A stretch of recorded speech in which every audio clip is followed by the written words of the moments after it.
The Jake Asman Show will begin shortly. Thanks to all these great Patreon members who help support the show. Get your super chats ready. Jake will be here in just a moment. If you love the New York Jets, this is the place to be.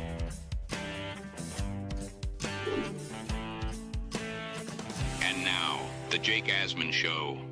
Another day, another angle in the Geno Smith saga. 3 months before the alleged incident on Sunday, Geno Smith had a, quote, contentious encounter with the police. And I think this one is being blown way out of proportion. We'll get into that and much more. Omari Brown will join me.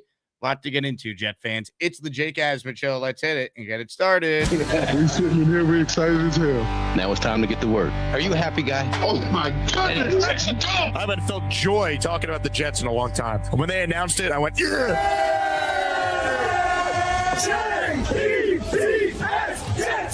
Jets, let's go! A new chapter for the Jets has started. Aaron Glenn and Darren Muji are tasked with shaping the future of this franchise. Will they be the ones to finally get it right?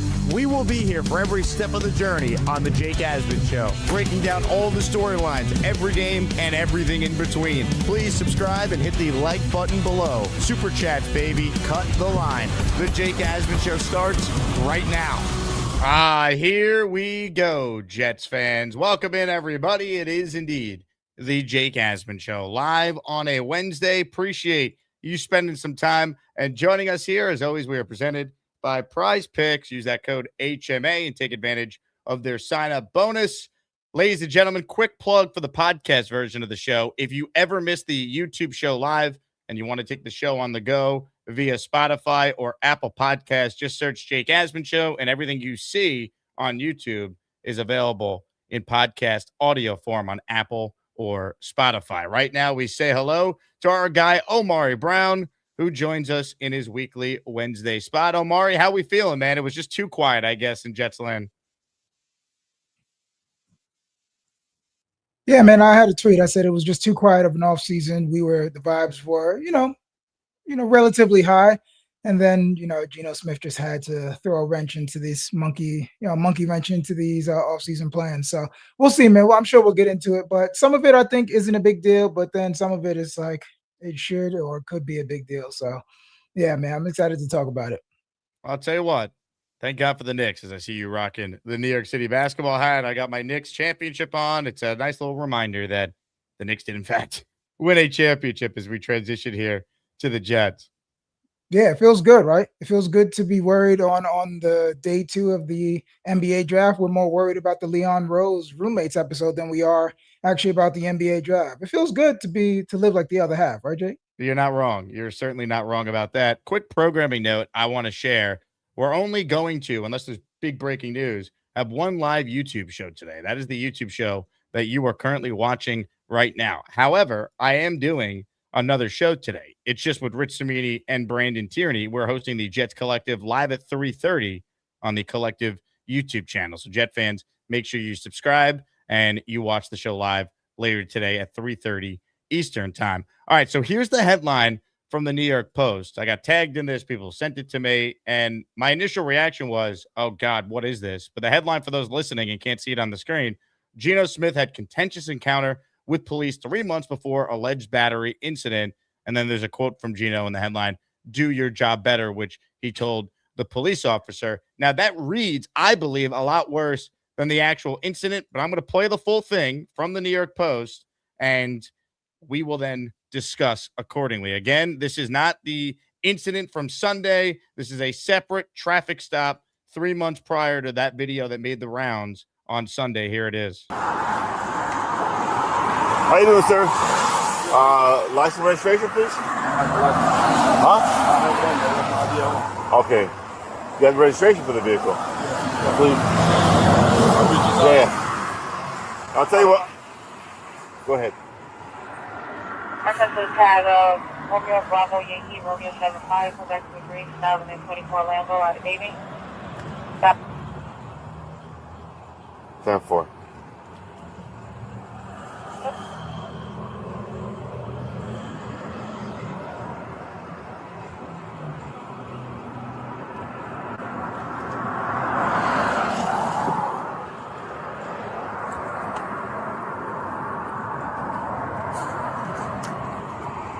Quick question: why is this coming back as a Lambo? I don't know. I could probably switch the tag. I got a lot of cars, fam. I probably switch the tag on one of them cars. All right. Yeah, I just need because it's coming back. Yeah, but what did I do for you? What did I do?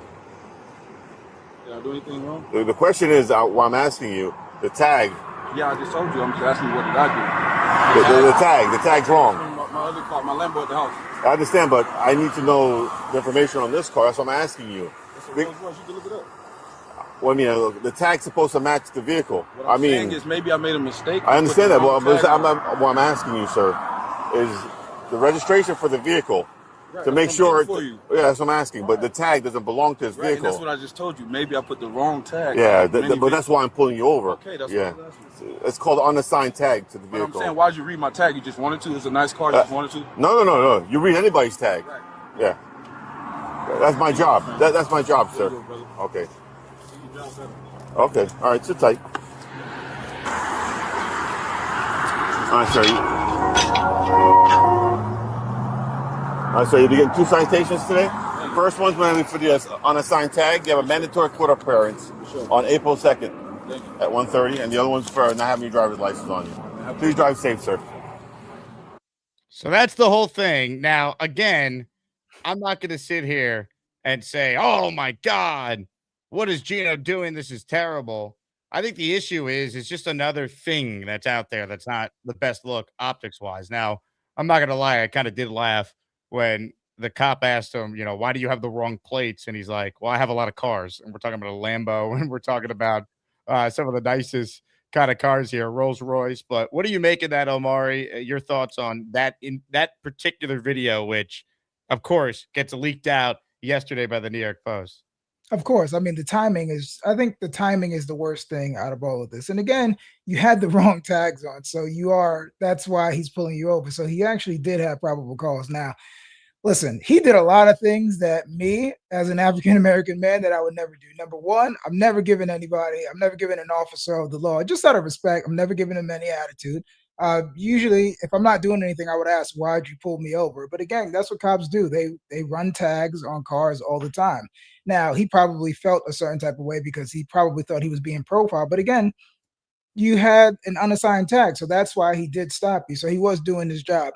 I think with this, what people just I think people just think Geno is just a bad person, but I just think that he's a particular person. He's probably gets stopped all the time because he does have nice cars, like he said. But again, Jake, these are rich people problems. I wish that we could, put the wrong tags on our Lambo instead of our Rolls Royce. So again, this is one of those things where I think that it's nothing, but again, Frankie V had a good tweet about this. All of these little things start to add up. How many times can we overlook these things? And this is something as a quarterback that you just can't do. Now, if it's a wide receiver, it's a young guy, then, we can cut him some slack and we can give him the benefit of the doubt. I just think that Geno, especially listen, he had, the Jets fans have a horrible taste in their mouth from Geno Smith, his first tour with the Jets. And I think a lot of that is lingering. So any little thing that he does is going to be blown up by the New York Post. And we know how the New York media is. Now, Sunday's a whole different thing. This is just a traffic stop, and it's just, a rich guy that is annoyed that he's getting pulled over, and he probably feels like he's, being targeted because of the car that he's driving. I mean, the actual incident itself, I don't think is a big deal, but I do agree with Frankie's tweet here saying everything with Geno could be chalked up to no big deal, and honestly, most of it isn't a big deal. But when you have a bunch of no big deals during your career, it just shows a lack of judgment / maturity, which you don't want from your quarterback. And I think that's fair.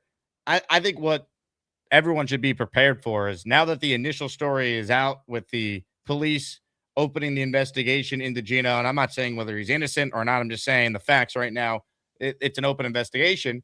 Anything out there that the media can find and dig, they're going to put out there. This is what happens. And Geno knows he played in this town before. He went through one of the more infamous Jet moments where he got punched out by his own teammate and everything that ensued after that. This is the reality that the Jets are in with this player. If he keeps putting himself in positions where things could come out like this. And again, I don't think Geno did anything wrong. I don't even think you could say he's being somebody like, oh, he's being racially profiled. I'm pretty sure the officer was black. So yeah, I just think Geno was pissed he got pulled over. And he was annoyed and he told the cop, do your job better. But at the end of the day, I don't think that particular incident is like, oh, because this came out, that means he's more likely to have been guilty of what he's alleged to have done with that woman with the video. I don't think the two have any correlation, if that makes sense. I think that this is a routine traffic stop. I know that he had Blewett on yesterday afternoon. I'm sure that he's had interactions like this all the time. I mean, I think he's well within his right to ask why he was pulled over, and the cop let him know, oh, I pulled you over because you had unassigned tags. So again, it just shows, like you said, a lack of maturity in that, and where the Jets are right now, with Aaron Glenn being on the hot seat, not making the playoffs, you need as little distractions as possible. And to be honest, up to this point, I think you and I spoke, we were saying like, they've had a pretty solid offseason, especially for a team that's coming off a historically bad year.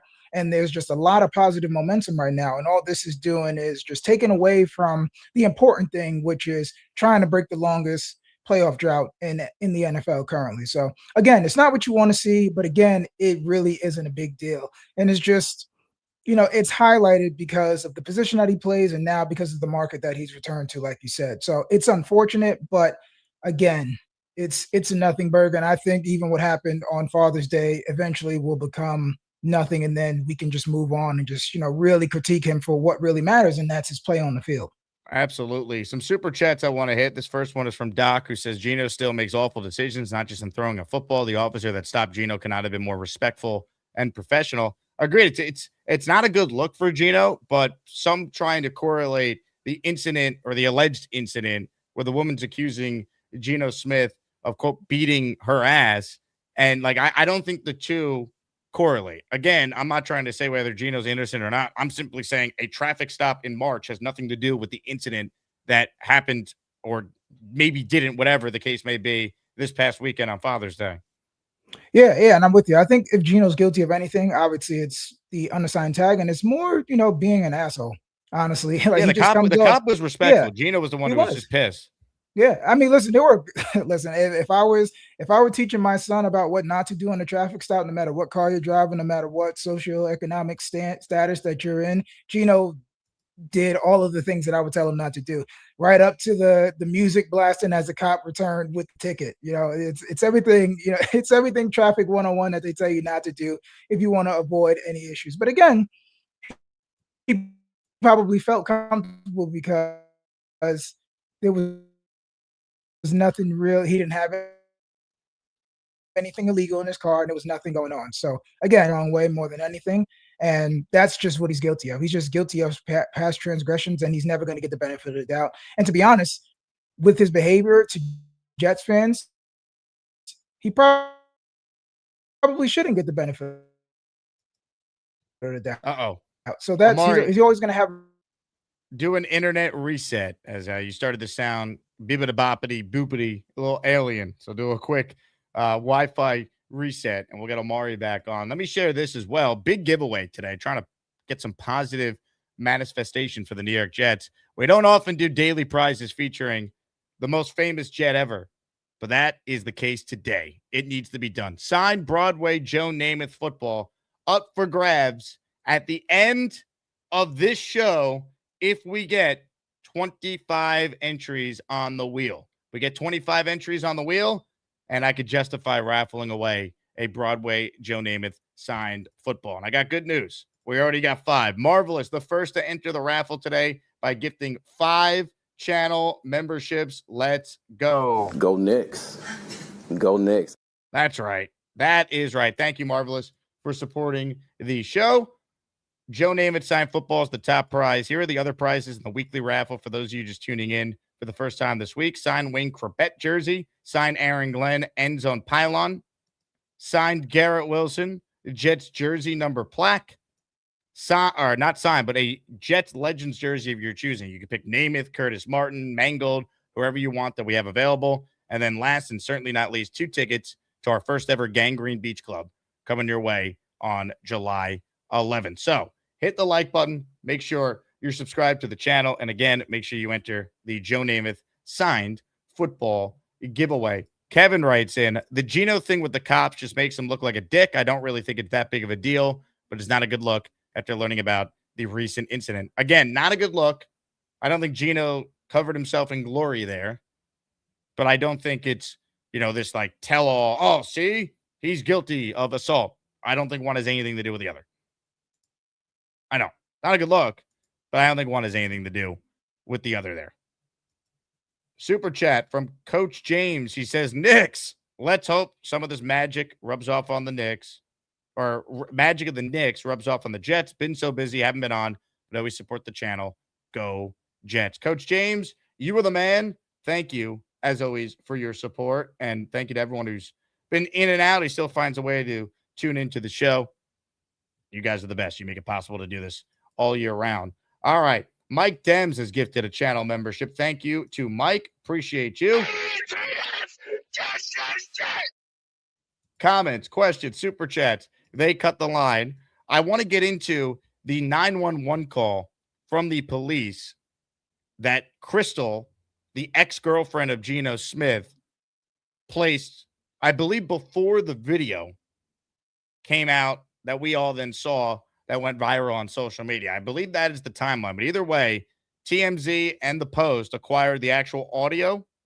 This was the 911 call. We played this yesterday during the Joe Blewett episode, but a lot of people missed it. So here is the actual latest on the alleged assault or battery, however you want to describe it. This was the 911 call. We've seen the video. Here was the audio of the separate call to the police from the woman accusing Geno of assault. 911, what's the address of the emergency? Okay, for verification purposes, can you please repeat the address?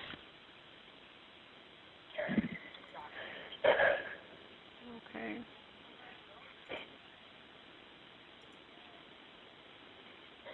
And what city is this in?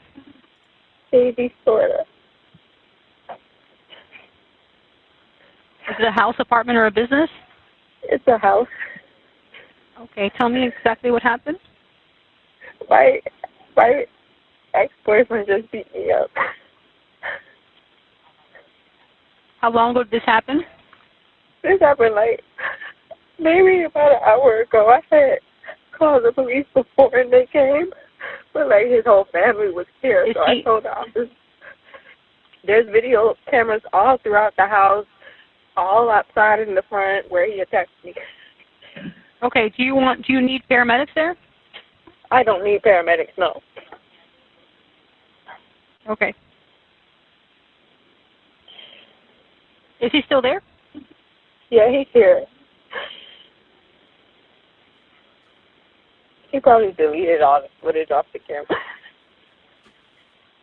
Okay, what is his name? His name is Eugene, Eugene. Last name is Smith. Okay, date of birth? What's his date of birth? 10/10/90. Is he white, black, or Hispanic? He's black. What color shirt is he wearing? A white shirt. What color pants? He has on black shorts.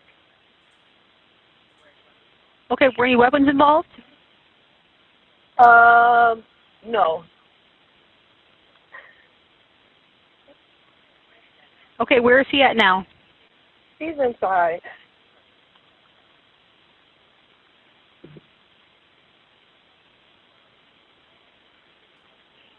Okay, what is the phone number you're calling me from?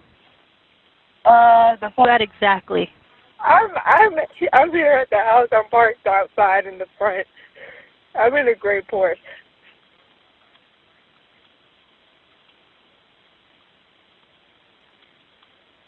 Black. Okay, I'm sorry. It's okay.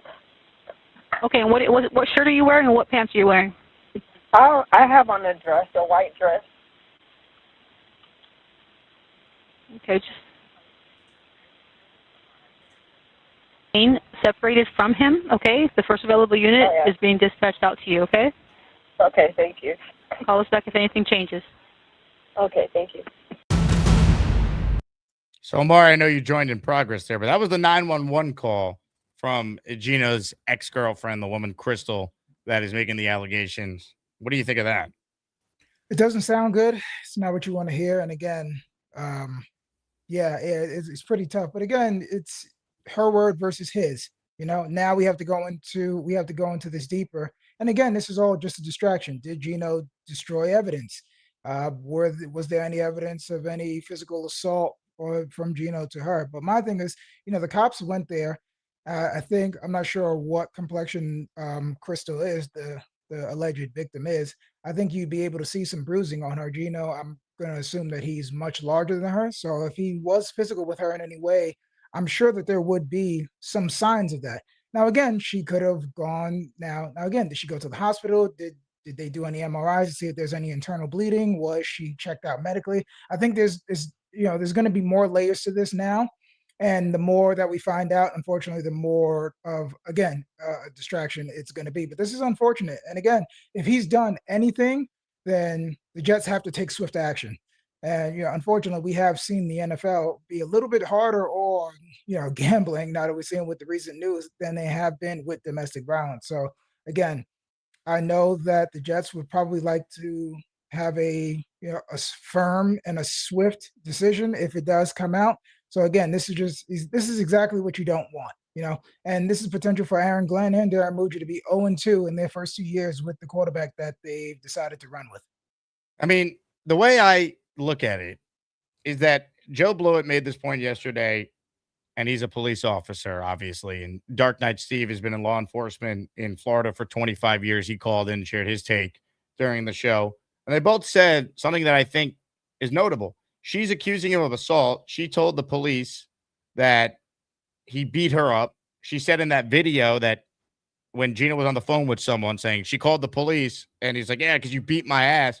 But there's no evidence of any bruises or any injury. And if an NFL quarterback who's 6'5", big and strong like Geno Smith is, wanted to hurt a woman, there would be evidence of such. The police showed up to his home and they didn't make any arrests whatsoever. So just because there's an investigation and they're looking into it, I don't think that means, Geno did something. Again, Joe Blewett also said this, and Dark Knight Steve said this too. If Geno, let's say, did delete any of the camera footage, they would be able to know that.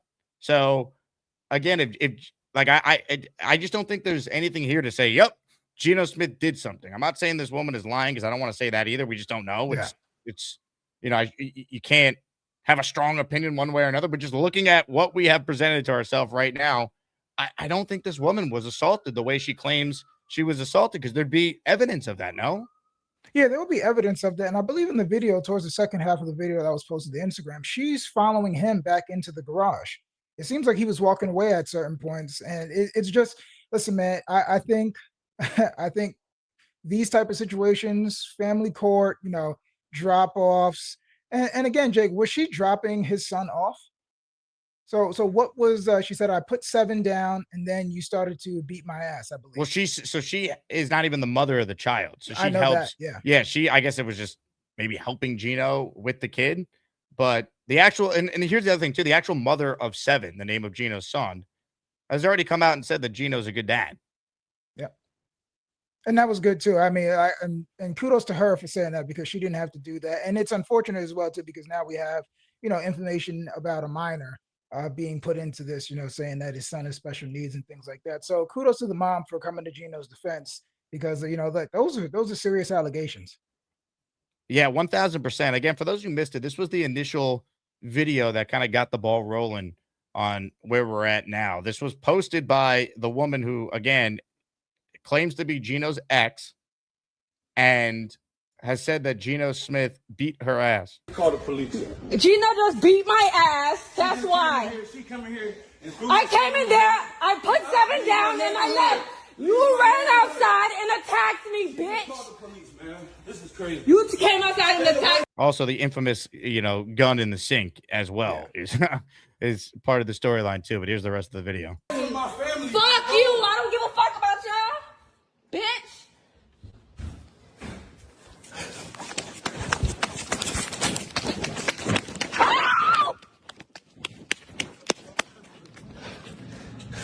Leave my neighborhood.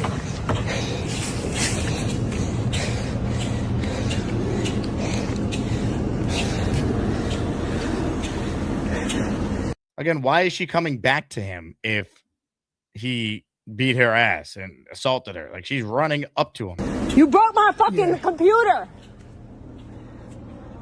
And is he in her car?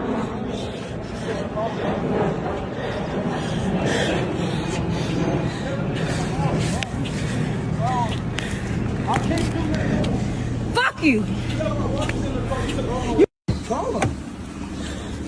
Move. Yeah, look at you. Look at you. Get out of my car. Get out of my car. Stop. Get up.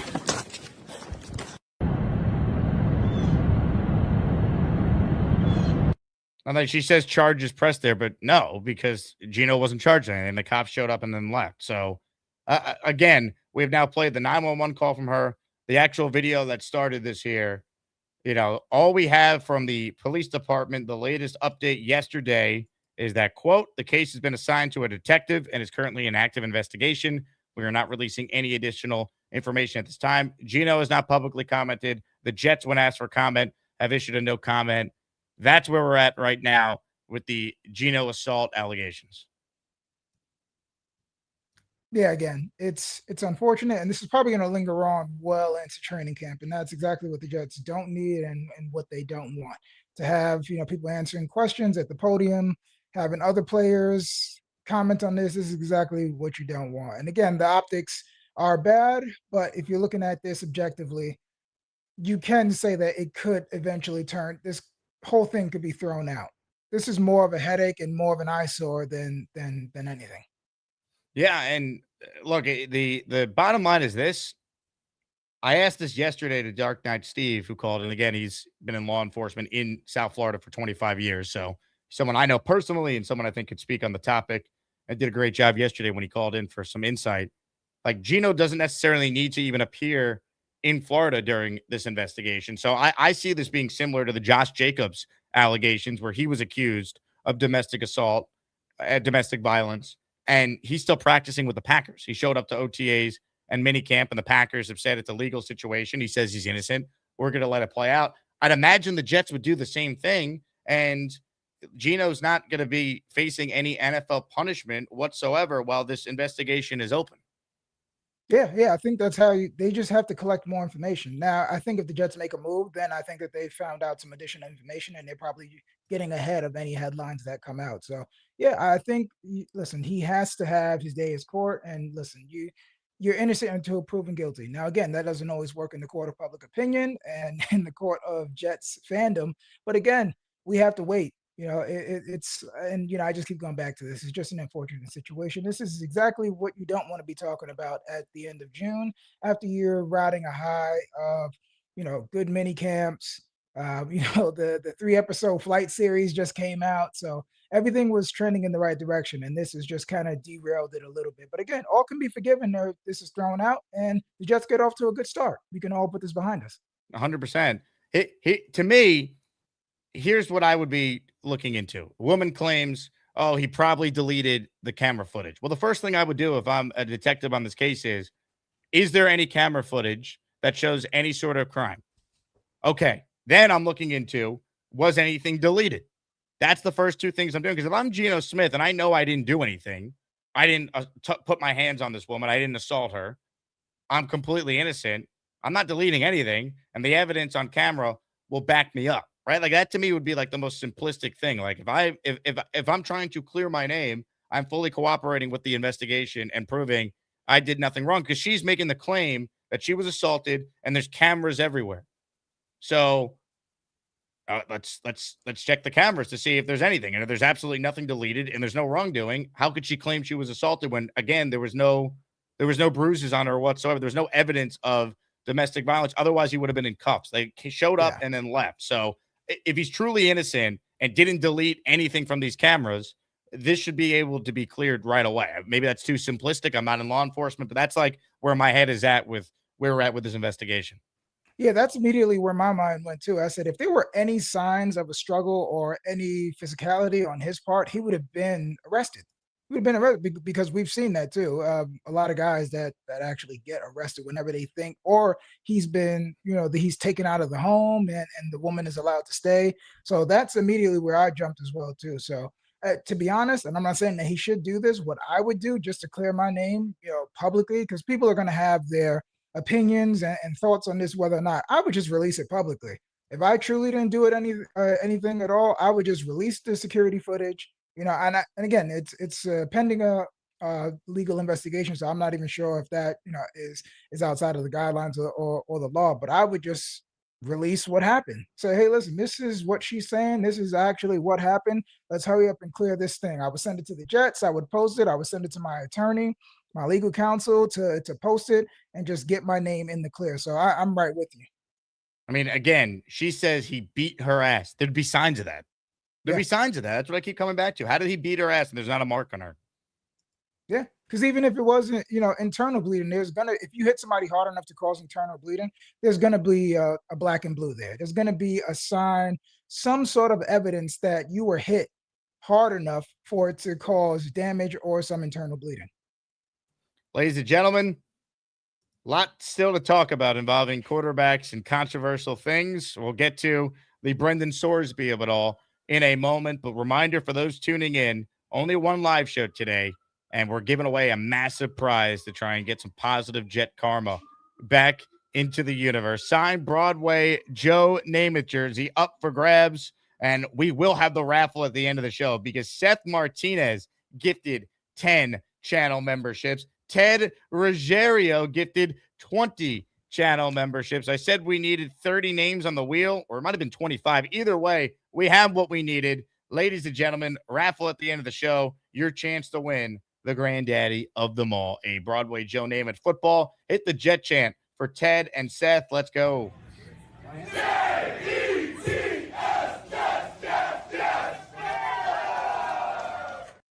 Bang. Let's go. Another Jet chant. Let's go. Positive vibes. Hit it, Gorman. No, thank you. Jets. Let's go. And last but not least, hit it, Geno. Jet up. Let's go. All right. Omari, Brendan Sorsby, NFL said you are not going to be in the supplemental draft. What was your reaction when that story went down? Listen, my reaction, I feel bad because, Brendan Sorsby, he's exhausted all of his options. And I know he feels like his, football career, the walls are closing in. But for me as a Jets fan and somebody that's been talking about Brendan Sorsby shouldn't be in consideration until at least the 4th round, I was kind of relieved. I just, coming up the Geno Smith stuff, just bringing in a guy, spending a 3rd round supplemental draft pick potentially on a guy that has a gambling addiction is just not what the Jets organization needed. I mean, look, we're talking about, listen, it's a Wednesday at the end of June, and we're talking about a traffic stop with Geno Smith.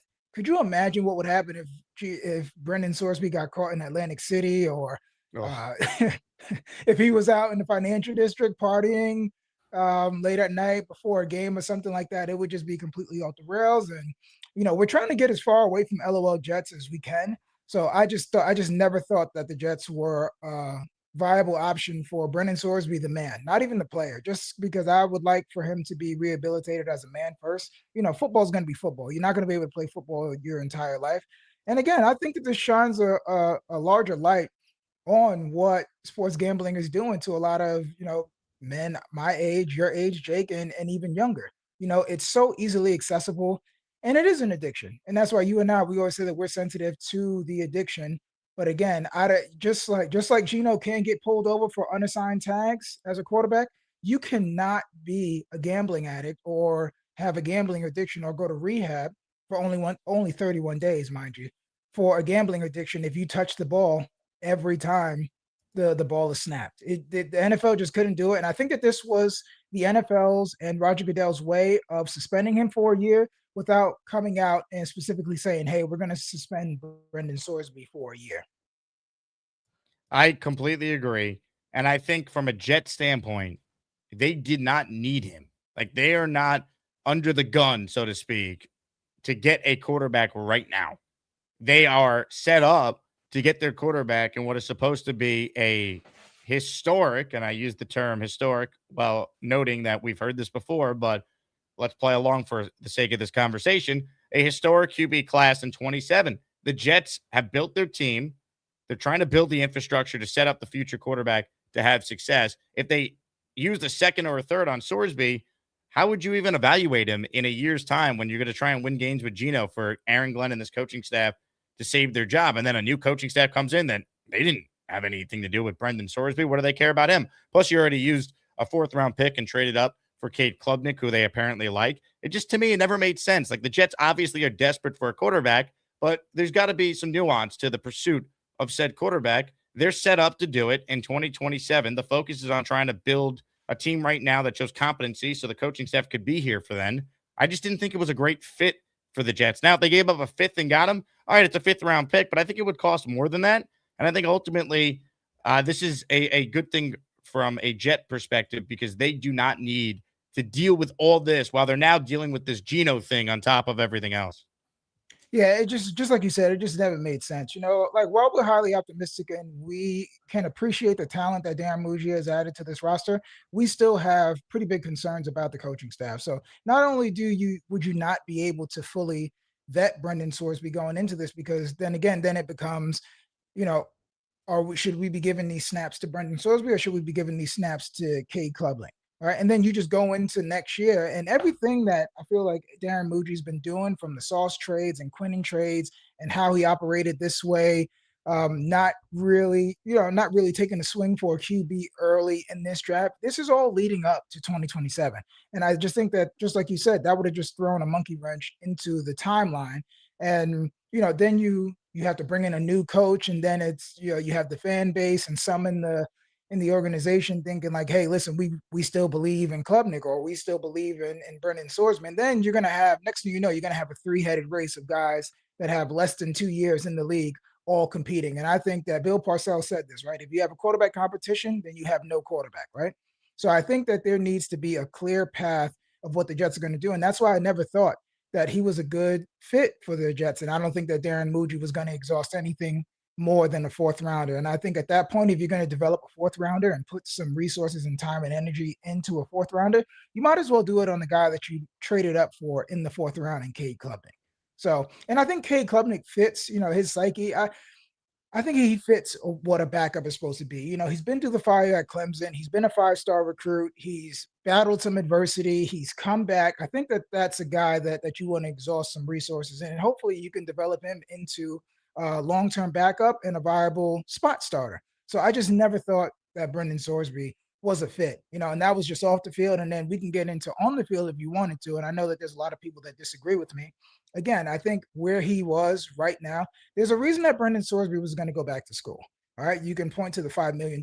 You can point to, you know, him just needing a little more seasoning. I truly don't believe that Brendan Sorsby would have been a day 2 pick. I think I would have had him right in the 4th or 5th round. Now, again, somebody would have selected him. I had Carson Beck and I had Drew Aller as 4th round prospects, but they went in the 3rd round as well, too.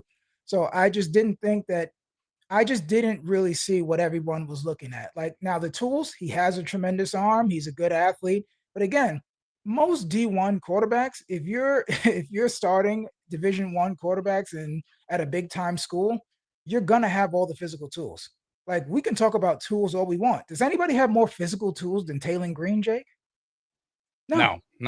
Exactly. And we did this a year ago, right? Yeah. We hyped up all these guys that, like, Cade Klubnik was the top 3 quarterback prospect a year ago. Nussmeier's going number 1 and Todd McShay's way too early mock draft. So much changes. So for the Jets to be this aggressive with a guy with gambling allegations surrounding him. Plus, I think what yesterday proved, if the Jets got him, the NFL was suspending him. So rather than suspend him, they basically said, your suspension is we're not letting you into the league for a year. Then you'll be clean going into 27 when you apply for the draft. You'll get into the draft.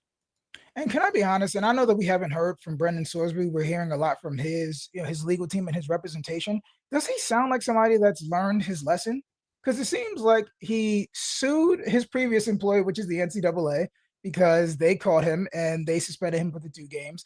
Then he turned around and said, okay, now these other schools are threatening to boycott, and then you don't want to be a distraction. So now I'm just going to go and join the NFL after only doing a rehab stint of, 30 days, 31 days? So again, can you really cure an addiction in 31 days? I mean, I don't know. So I'm not really sure. How committed was he to the program? You know, I think there's a lot of things that need to go into that. So not only that, the NFL is probably saying like, hey, just because you messed up here, it doesn't even seem like you're remorseful. I don't even like, has he made a statement talking about how remorseful he is, what he's going to do? And you're going to need a whole system for this guy, and a support system, outside of his family, to make sure that he stays on his track. So the NFL is definitely setting a precedent right now, and they're making an example out of him. But to be honest, he just doesn't seem like he's learned his lesson, because now he's trying to sue the NFL, and they're saying that they're violating the collective bargaining agreement, which I don't agree with, because it's not there it's there to protect people that are in their union. Brendan Sorsby isn't in their union yet, so he's not protected by that. Right. His lawyer saying we're going to work with the NFLPA, see if we can fight this. But you're not an NFL player yet, so I don't know what rights he has from the NFL Players Association. By the way, the NFLPA is always getting their ass kicked by the NFL and everything, so I don't know if that's going to work. Tom Brady got suspended for crying out loud. If the NFLPA couldn't suspend the greatest quarterback of all time, what are we doing? Yeah, I mean, listen, it's the precedent. There isn't previous precedent there that's going to be in his favor. You could think back to USC's wide receiver Mike Williams that tried to leave early. He got the boot. They spanked him, and then you talk about Maurice Claret too. So a lot of these guys trying to challenge NFL precedent, they usually come down pretty hard on them, and I think that they're going to set an example for guys like Brendan Sorsby. And it's unfortunate for him, Brendan Sorsby, the young man. But again, I think that he should. You're basically suing your future employer. Does that make sense? Like, he's suing his future employer. Yeah. So I think for him, the best case scenario would be to, listen, just work on yourself. I would say check yourself into a rehab for, let's say, 60 to 90 days, and really just show some remorse and some humility, and then work with Jordan Palmer, work with a QB whisperer, and hold multiple tryouts throughout the season. Because I don't think that you get better at especially quarterback. You don't get better by sitting out a year. We saw what that time off did to Deshaun Watson.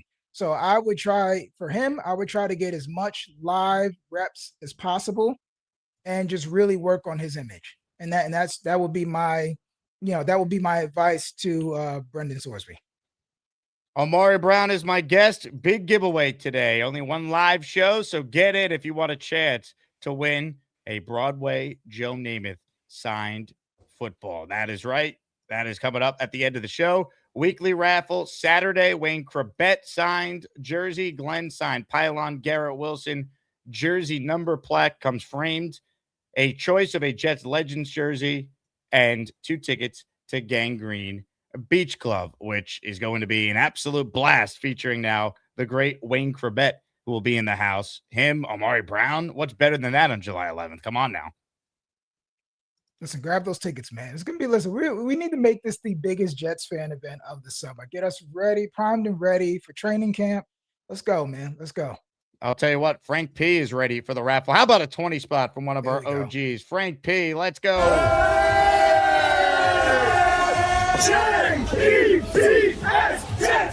Jets, let's go.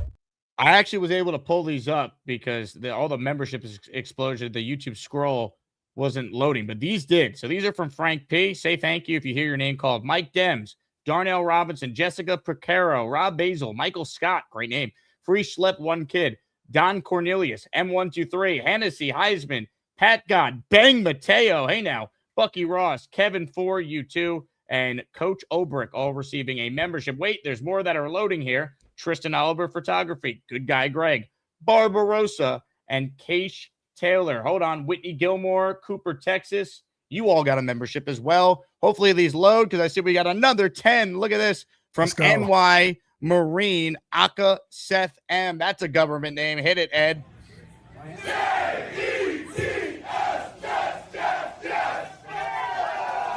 We're getting crazy here, Ed. The Jet fans getting a little crazy.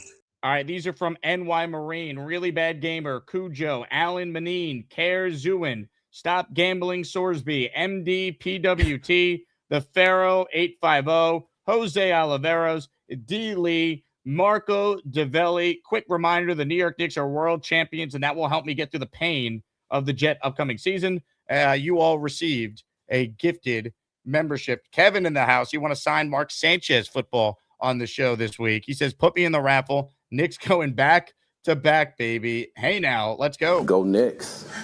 Go Knicks. I did like the Knicks strategy of moving down, saving some money, and then they now have 5 second-round picks they acquired in one night going into this second round of the draft later. Yeah, and then they're probably going to move back even more because they're on the clock right now, and it's just like it seems like they're going to trade back even more. Listen, really quick pivot. I think Leon Rose should be considered as one of the best executives in the NBA. I think what they've been able to do without, I mean, listen, you said it, not me. Especially in Knicks history, not being able to do this without a top 5 pick because he didn't make the RJ Barrett pick. So they basically did this through gut and guile and just really savvy moves, man. I've just been incredibly impressed with Leon Rose. Now, the sucky thing about this, Jake, teams are going to start poaching people from the front office now. Look, I'll tell you what he did, never tanking, not with one player in the starting lineup that was drafted, and in 6 years, take over a 30-win team and to be NBA champions, just insane. And the icing on the cake, the irony, Julius Randle, who was the quote-unquote consolation prize of not getting KD and not getting Kevin Durant or not getting Kyrie Irving, he ends up on the Nets of all places. The irony there is astonishing. Yeah, I mean, I just think how do you feel about Julius Randle? Because that's so you said that you always get big fan. You always get. I like Randle. The rebuild really started with him. He got him back to respectability. He made 2 All NBA teams with the Knicks. They went to the playoffs that one year against the Hawks before Brunson showed up. 2 seasons later, like this all started with Randle and Tibbs. Like they were a huge part of this Knicks turnaround. Absolutely, I think Randle came here. Sometimes I get a little torn. Julius was mercurial here, I would say. At the nicest way to put it. Some people say that he took on the challenge and coming here. I think Julius Randle probably got the best contract. I think the Knicks were giving him the most money and opportunity. He embraced New York though, which Knicks fans love. He did. And again, listen, I told you that we hear Knicks, that really just drew me back in because I would just put the Knicks on just out of habit. I think I've always done that with my family growing up, especially with my dad. We would bond over that as well too. Quick note, we got pretty close with the Mason family because my mom was Anthony Mason's fiance at the time, hairdresser. So I was all in. All in. Yeah, great people. I saw his son Antoine and his ex-wife at the parade. So this parade was just amazing too. And again, how true is it that you had on? Did you have on a diaper, Jake? Or was no, there was no diaper. Rothenberg ran with it. So RJ, the producer, texted me, "Hey, can you pop on the show tomorrow to set the scene from the parade?" I go, "Yeah." And then I sent him a funny meme of like what you wear to the Knicks parade. It's like a Knick hat, a jersey, and an adult diaper. And then he sent that. I guess he told Dave that, and Dave's like, "Oh, I hear you're wearing an adult diaper." And if you listen to the initial thing, I sarcastically was like, "Oh yeah, I got it on." And Dave ran with that as if it's a thing. And I told the story. Exactly what I told you when I was in on the afternoon show on Friday. And then this morning, I guess they talked about it that Dave was ripping me, calling me a liar, this and that. I'm like, it was so obvious I wasn't wearing an adult diaper. It's not my fault that you just leaned into it and you couldn't decipher clear sarcasm. Rothenberg is a psycho in the best way possible. He's like your psychotic uncle that just has all this wealth of knowledge, useless knowledge into some. But yeah, I think those guys are class. I love those guys. I was listening in the morning. I was like, come on, man. Jake was probably just BSing you and playing. Yeah. You know how Dave is. Well said. More on Sorsby, then we'll get to your calls. The link is in the chat to call in. Actually, is it pinned? It's not even pinned, so that's my bad. Let me pin the call-in link, and this will give people a time to load up your calls, talking Geno, talking Sorsby. We also have a topic on something that Michael Nani of JetX started maybe a little bit of debate, talking about some overrated jets. So we'll get Omari's take on that. But first, I wanted to play this. Here's Adam Schefter yesterday on Pat McAfee talking about the NFL's stance against Sorsby and gambling in general. Essentially sent him a letter, and the NFL is declining to hold a supplemental draft. And honestly, something was amiss with this all along, because every time you spoke to people around the league about when the supplemental draft would be and whether or not there would be a supplemental draft, I always got pauses, and there were never clear-cut answers. And the commissioner's got to decide to have it. I'm like, what is the issue? Well, the issue is that the league, despite any gambling partnerships, the league really does not want any part of gambling, no matter how serious it is or isn't.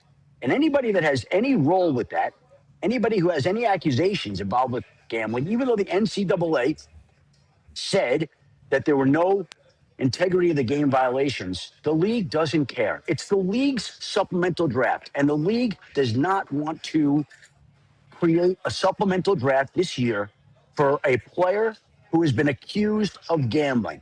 They don't have enough time to vet it.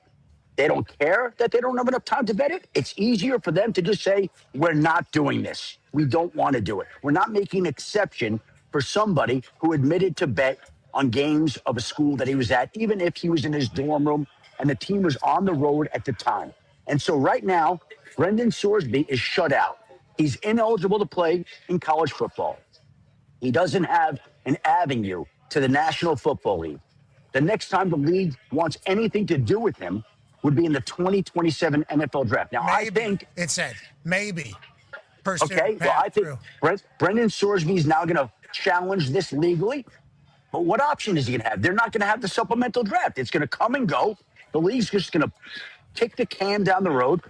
And Brendan Sorsby is going to, I think, wind up spending this season, maybe beyond, this season, certainly, out of football, watching and getting ready for what he hopes would be the 2027 NFL draft.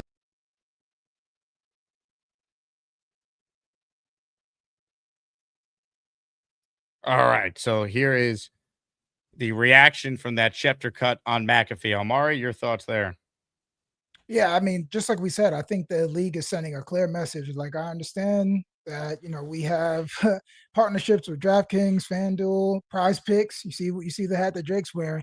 There's a hard stance on protecting the shield, which they always, that's the company line. You have to protect the shield and the integrity of the game. And I think, and we've seen guys get in trouble for this, but they've never had a quarterback. And just like we said, it's like the center and the quarterback, they touch the ball on every snap. So I think that you'd be able to manipulate the game. You'd be able to drastically manipulate the game from the quarterback position. So I think the NFL had to take a hard stance. And unfortunately, they make an example out of Brendan Sorsby.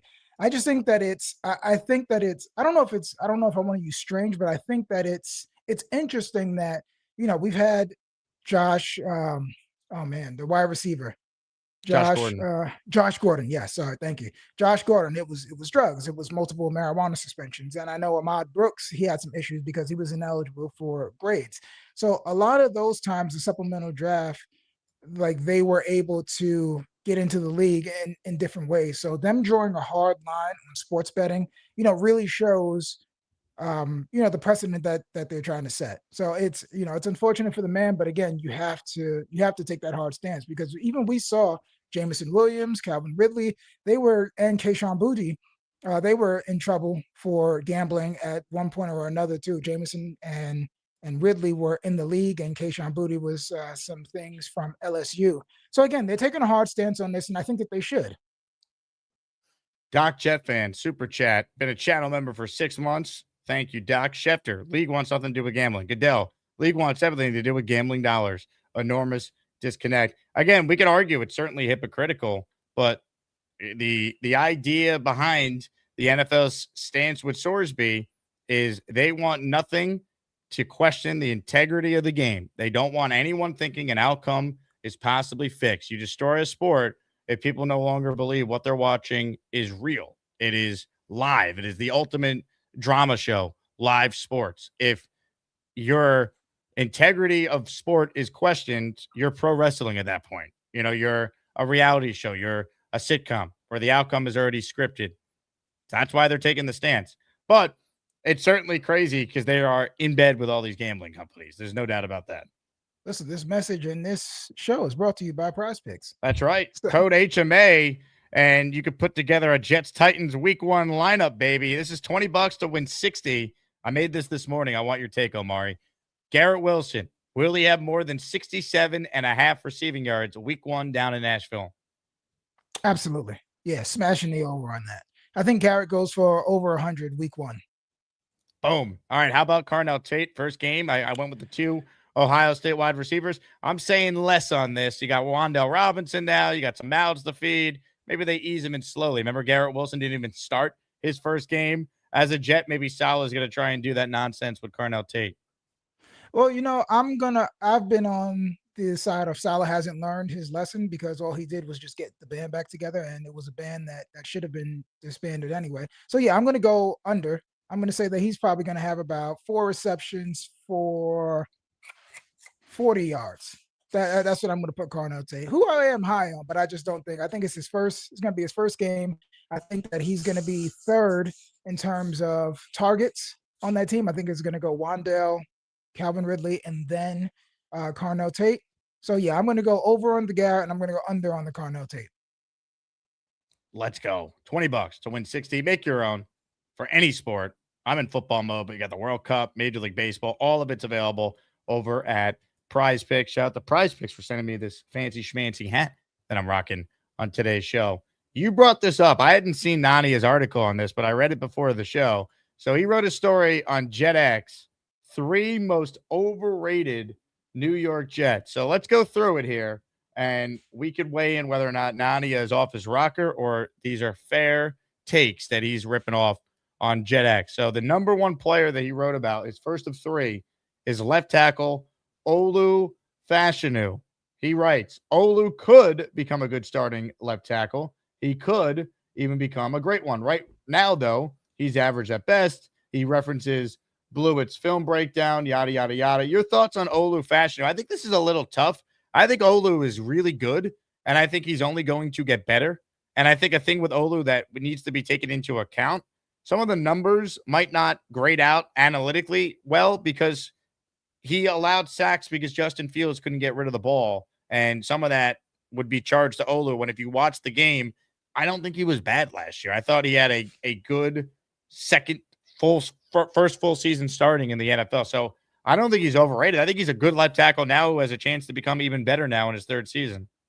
Yeah, that's where I'm at. I disagree with Nani on this, but I think you have to grade the linemen especially, but all of the offensive players on a curve last year because just like you said, Justin Fields held on to the ball. He wouldn't release the ball. And then again, he didn't even want to run the ball. So it was almost like we were in a situation is like, what are you actually good for right now? So I think Olu I think if Olu, and he's came into the league a little bit younger, if Olu is just good, I think that the Jets offensive line would be I think that they could be a top half unit in the league. He just has to be good. We need him to play all 17 games. And if he just gets incrementally better each year, we could be looking at Olu saying, we could look up by the time he's in his age 26 or 27 season. And we're like, wow, Olu plays 98% of the snaps. We never have to hear his name. And he's getting into his 2nd contract and he's getting better as he goes along. I love the pass protection. I thought that he was coming out. He was one of the better pass protecting tackles in that draft. And he does have to get functionally stronger. And I think he did look a little bit better in the run game last year. So I think that one was a little bit harsh. So I like Olu I think Olu is going to be in Pro Bowl conversations this year. I'm with you on him, still being a young player who's ascending. He's 23 years old. Yeah, he's young. Him and Membu are really young. They're set up for years to come. One of the things he wrote in the story that I was referencing, and here's the exact number. So Pro Football Focus ranked Olu 17th out of 33 qualified left tackles. His grade was a 69.2 on Pro Football Focus. He posted a 74.3 mark in 6 games at left tackle in his rookie year in 2024. So Nadia says that supports the claim he didn't improve. But again, Justin Fields was the quarterback this past year. Like, there's got to be some nuance applied to the evaluation. The eyes told me Olu had a decent year. He was solid. He wasn't a problem. I don't remember going into games being like, man, our left tackle's a liability out there. Yeah, I mean, listen, and what you want from young tackles, you don't want them to ever to look overmatched. And even if they do look overmatched in their first 2 years, you have to remember there's a physical adjustment and also a mental adjustment that has to go into these positions. So I look at some of the matchups. Now, listen, I think he held his own against Myles Garrett. I think back to his rookie year when Josh Hines-Allen still says that he needs to get some get back because that's how good of a job that Olu did to him. So I sometimes when scouting these guys, I like to get feedback from opponents. And I think the feedback that you get from opponents is that Olu is an ascending player. So, and again, that, what was it, 74 to 69? I feel like that could just be the Justin Fields effect. Those five grades, because again, you got to remember he was protecting for Aaron Rodgers, who gets rid of the ball in a timely manner. And so I think that if Geno can get rid of the ball, we can see Olu, have a 5-point swing in the opposite direction. So I think that if he settles right around 77 to 79 overall grade, I think that will be great for year 3 Olu-Fashanu. And I think he's going to be he'll be the next lineman to receive an extension. That's going to be, I don't know if that's a hot take or not. That might be lukewarm because he was a, I think 10th overall pick or 11th. So I think that he's going to be the next lineman to get an extension. The next player that is apparently overrated in Nadia's story is Harrison Phillips. And I'm reading it. He goes off the field. Phillips has been a breath of fresh air within the desolate New York Jets organization since joining the franchise in August. He's consistently delivered a positive attitude and an honest perspective on what the organization must do better. His character, personality made him a fan favorite and an indispensable part of the team's culture change. On the field, he remains a solid run defender. Okay. So where is he overrated? Well, then he writes, however, Phillips' complete lack of pass rush production makes him a player who in a perfect world should only be touching the field in goal line or short yardage situations. What am I missing? I think that's his role on the team this year. He's going to be the veteran run stuffer, and you brought in Tavondre Sweat. You have a young ascending player, we believe, in Jawan Briggs, who does give you some pass rush juice as a defensive tackle. You used the second pick in the draft on Bailey. You signed Onyemata. You signed Osai. Harrison Phillips, I don't think is overrated. I think we know exactly what he is. He's an important key veteran cog that's good at stopping the run and who guys respect, and he's taking Tavondre Sweat under his wing. How is he underrated? Because last year he logged 61% of the snap count.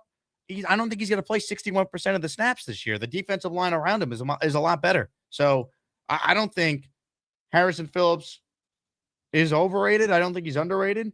I think he's properly rated. I think we know exactly what he is. My takes are so good that Omari's phone crapped out. Omari, are you there? Yeah, I'm right here. I got you. There's not just a giant black screen, but I hear you, so that's okay.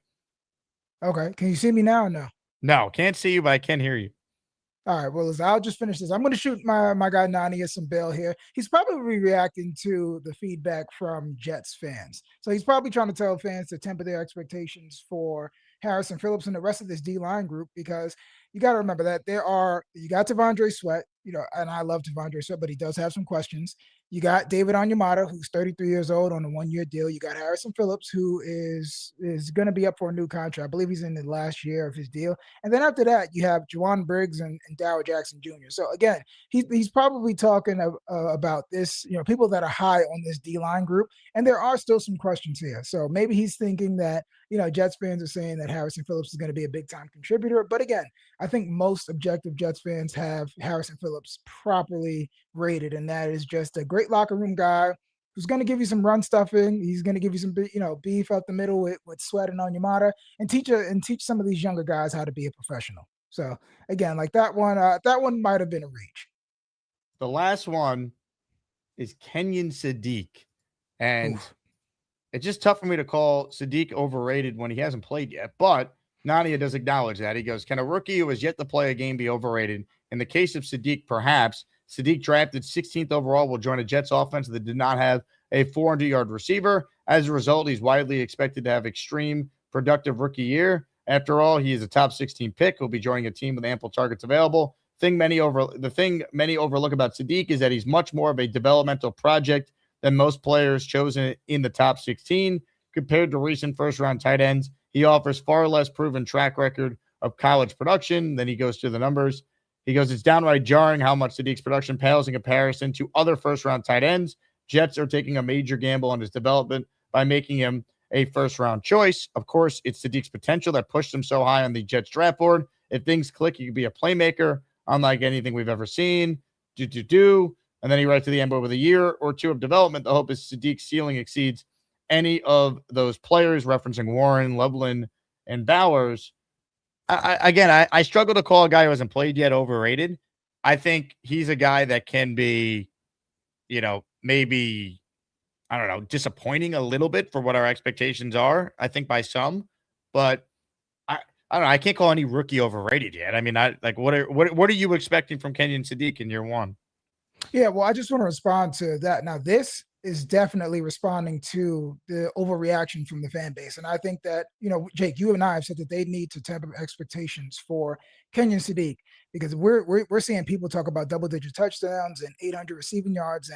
And to be honest, Kenyon Sadiq has less than 1,000 career yards in college. So people just really need to just slow down. Again, it's okay to be excited. He looked great at the combine. He has a lot of highlights. He's hurdling people. He's being comped to Vernon Davis. But even Vernon Davis, it took him a couple years before he really came into his own. So I think when he's talking about them, and I don't want to put words in his mouth, but I think when he's talking about overrated, I think people are overrating the year one impact of Kenyon Sadiq, because tight end is one of the most difficult positions to learn in the NFL, especially year one, because one play you're going to be split out wide. You could be in the slot. Next play, especially Sadiq, he can be at H-back coming to block an edge play out of the backfield. And he's going to have to be a lineman sometimes as well, too. So that's going to be 3 phases that he's going to have to learn. And I don't know if you watched, I'm sure you did, because they clipped you up. I heard your voice in one of the flight episodes.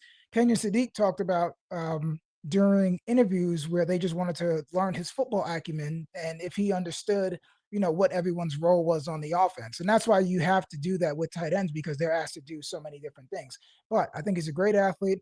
I think that, Frank Reich, I was trying to look back at history to see how he's going to potentially use Kenyon Sadiq. And I think Eric Ebron, when he had that really explosive year with the Indianapolis Colts, is the ceiling of what Kenyon Sadiq could be.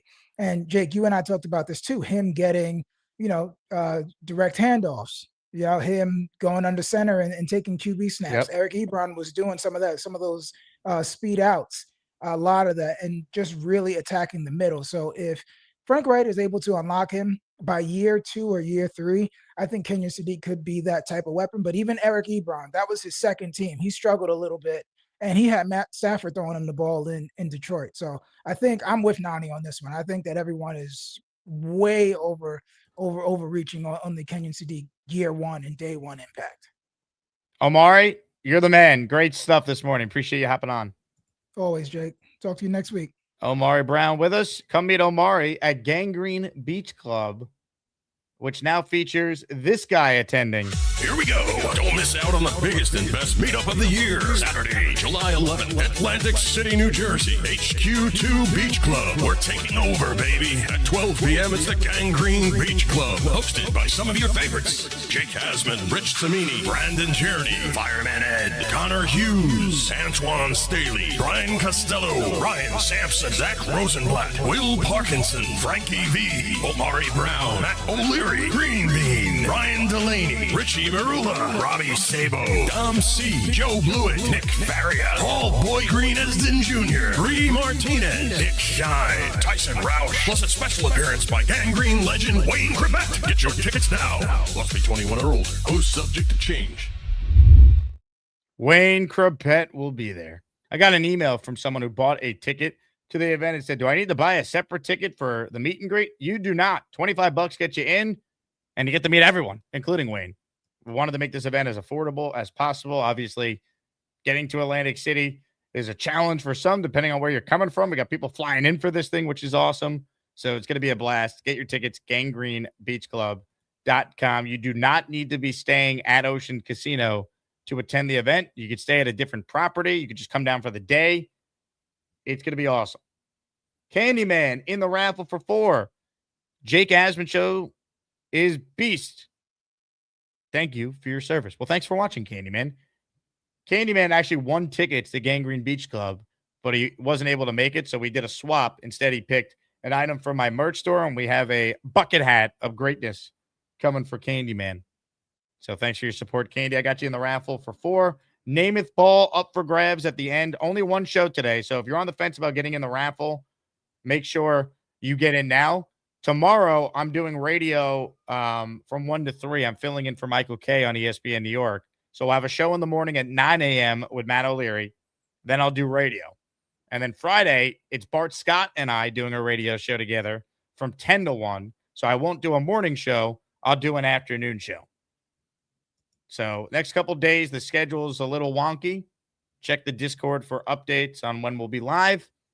You're going to have a show each day. The times are just going to slightly vary. And then this afternoon, the reason why we're not doing a second show is because we have a live Jets Collective coming your way at 3:30. Make sure you subscribe to the Jets Collective YouTube channel. We hit over 4,000 on that, which is awesome. So subscribe. I'll post a link in the chat right now. And you can tune in live today at 3:30. All right, got time for a couple calls here, and then we'll do the raffle. So last call for that. Link is pinned if you want in on the conversation. First up today on the Gusbuster Umbrella Hotline is a guy going by the name Young Dagger 999. Hello, Young Dagger. Unmute your mic, Young Dagger. Jake, how's it going? What's up, Young Dagger? And I'm gonna start off by saying I'm a big fan of the show. I usually listen while I'm at work, so just shout out to you, shout out to the guys in it, mainly Beast. Oh yeah, you're a Beast guy. Yeah, especially my guys. I'm a huge fan of pro wrestling, so it's.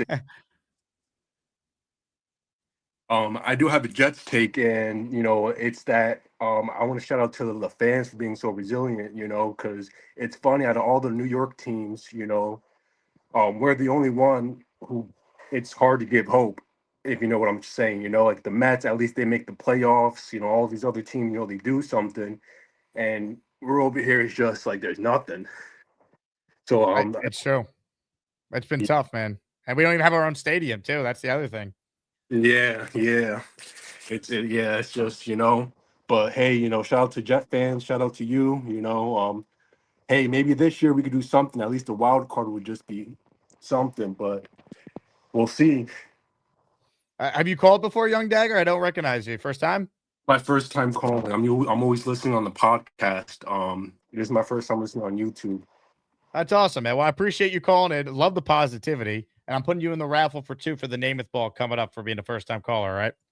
Thank you. Let's go, Jets. You got it, Young Dagger. Good call to start us off.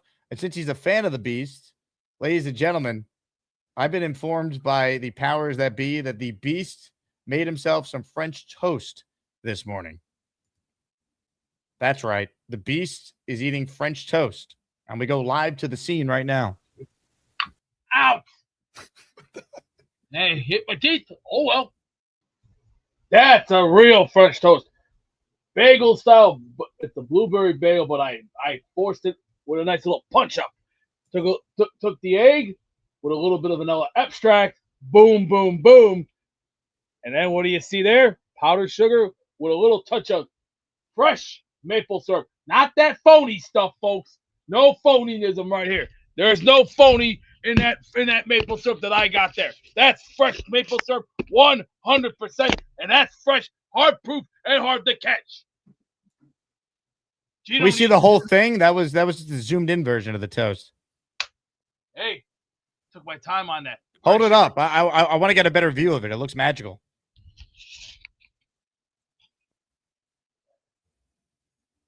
Oh yeah, that's the good stuff right there.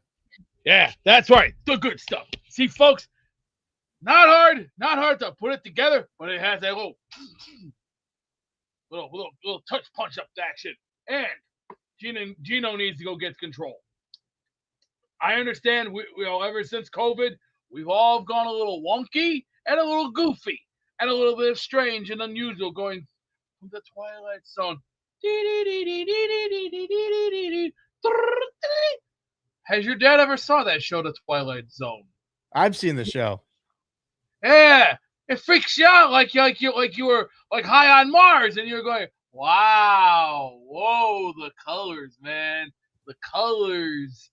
Yeah, freaks you out. Yeah, it does it after a couple swiggies of Kool-Aid and maybe 3 rounds of the Minute Maid Man, certified freak. The Minute Maid Man, the certified freak, 7 days a week. Minute Maid is my thing. The Minute Maid Man. Now, I'm going to have me a piece of sausage. Yeah, B, sometimes I don't know what the hell you're talking about. Could you imagine if this was your first day watching the show and that's what you saw first? how you would try and explain that to someone. Could you imagine? William is up next. William, could you imagine? Unmute your mic, William. We can't hear you. Oh, I'm sorry. I called in the other day. I just want to say I can imagine what it would be like for a while.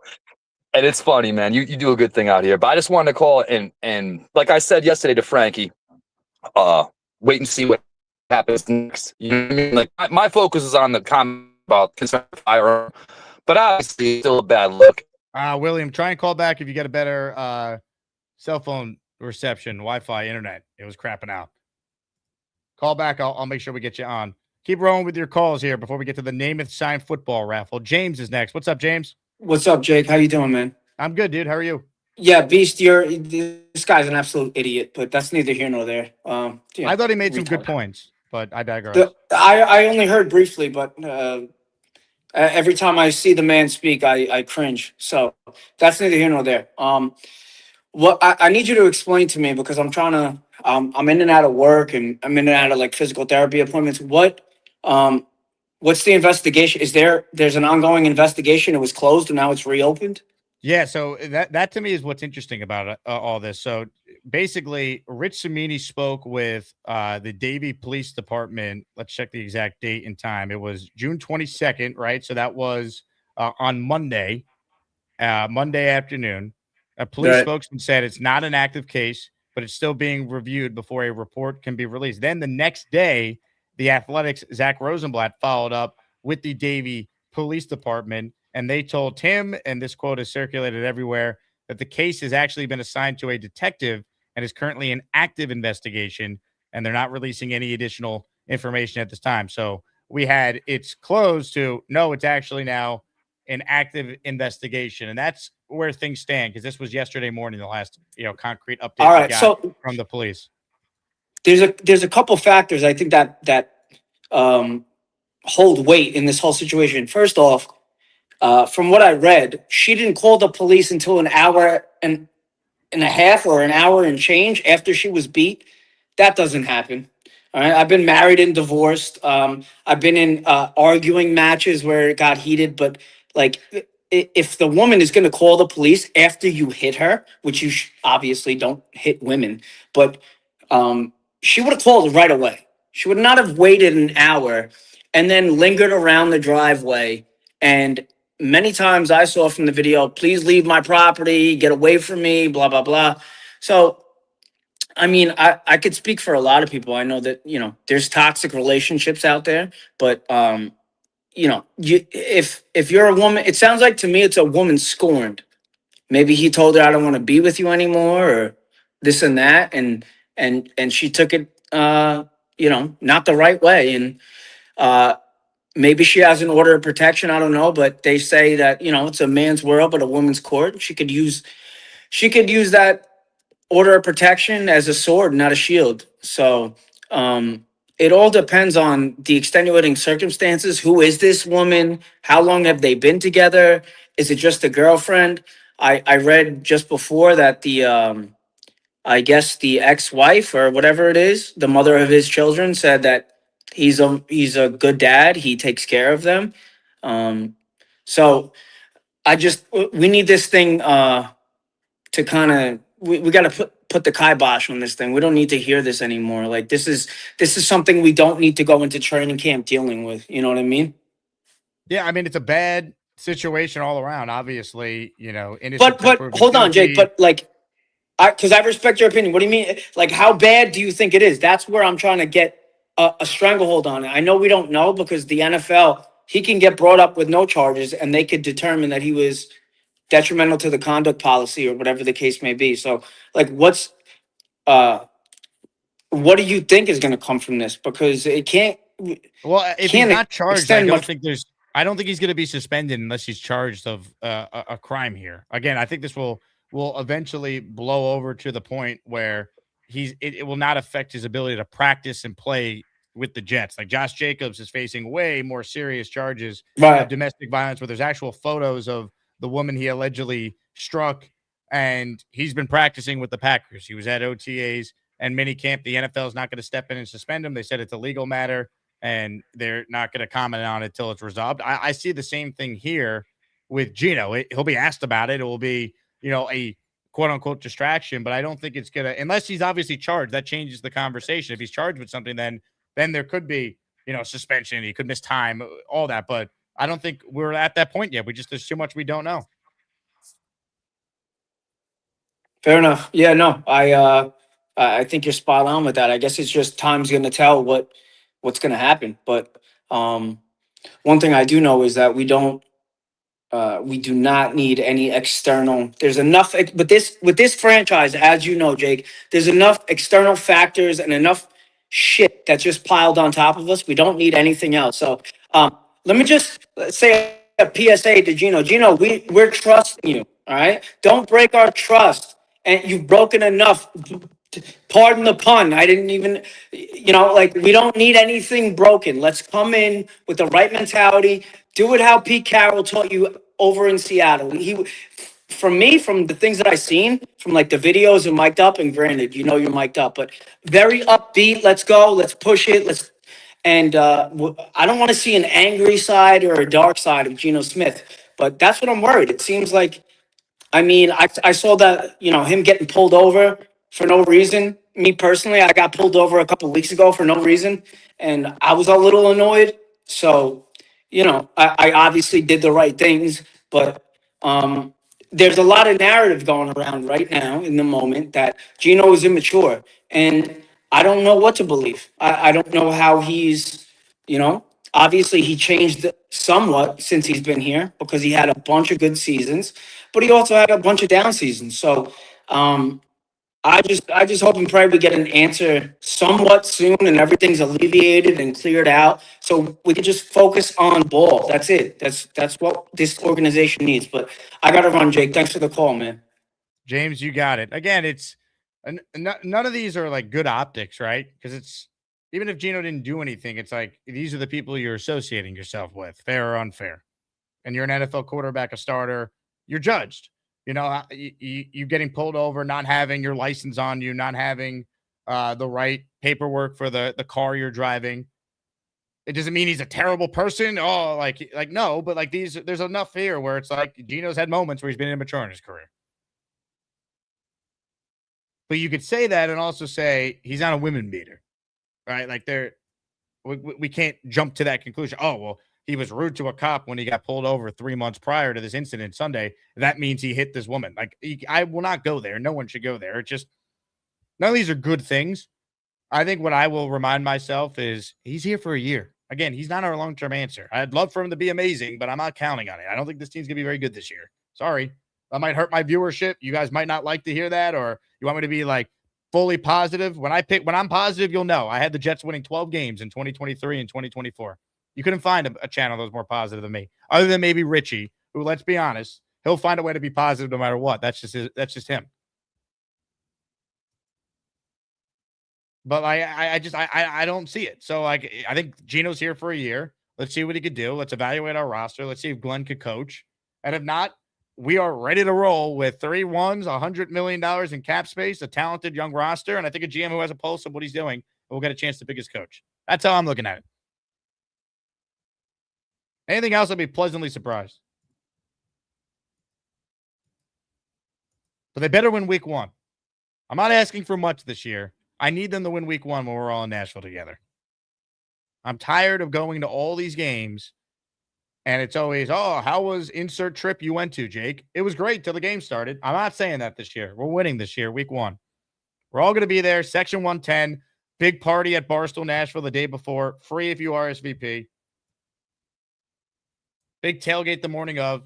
Get your tailgate tickets before July 1 if you want to save $10. GameDayFlightCrew.com. They got to win week 1. That's how I'm looking at it. More of your calls. Let's see if William's internet's a little better this time. What's up, William? Are we better now? We're going to find out. Are we better now? Can you hear me? I hear you. Yep. No? Oh, no. I guess you couldn't hear me, William. Jason in Jerusalem is up next. Let's see if the internet's better in Israel. Hello, Jason. Hey, Jake. I think the internet's much better here. What do you think? It's amazing how that works. Yeah, I mean, compare me to Richie. I mean, especially when that happens.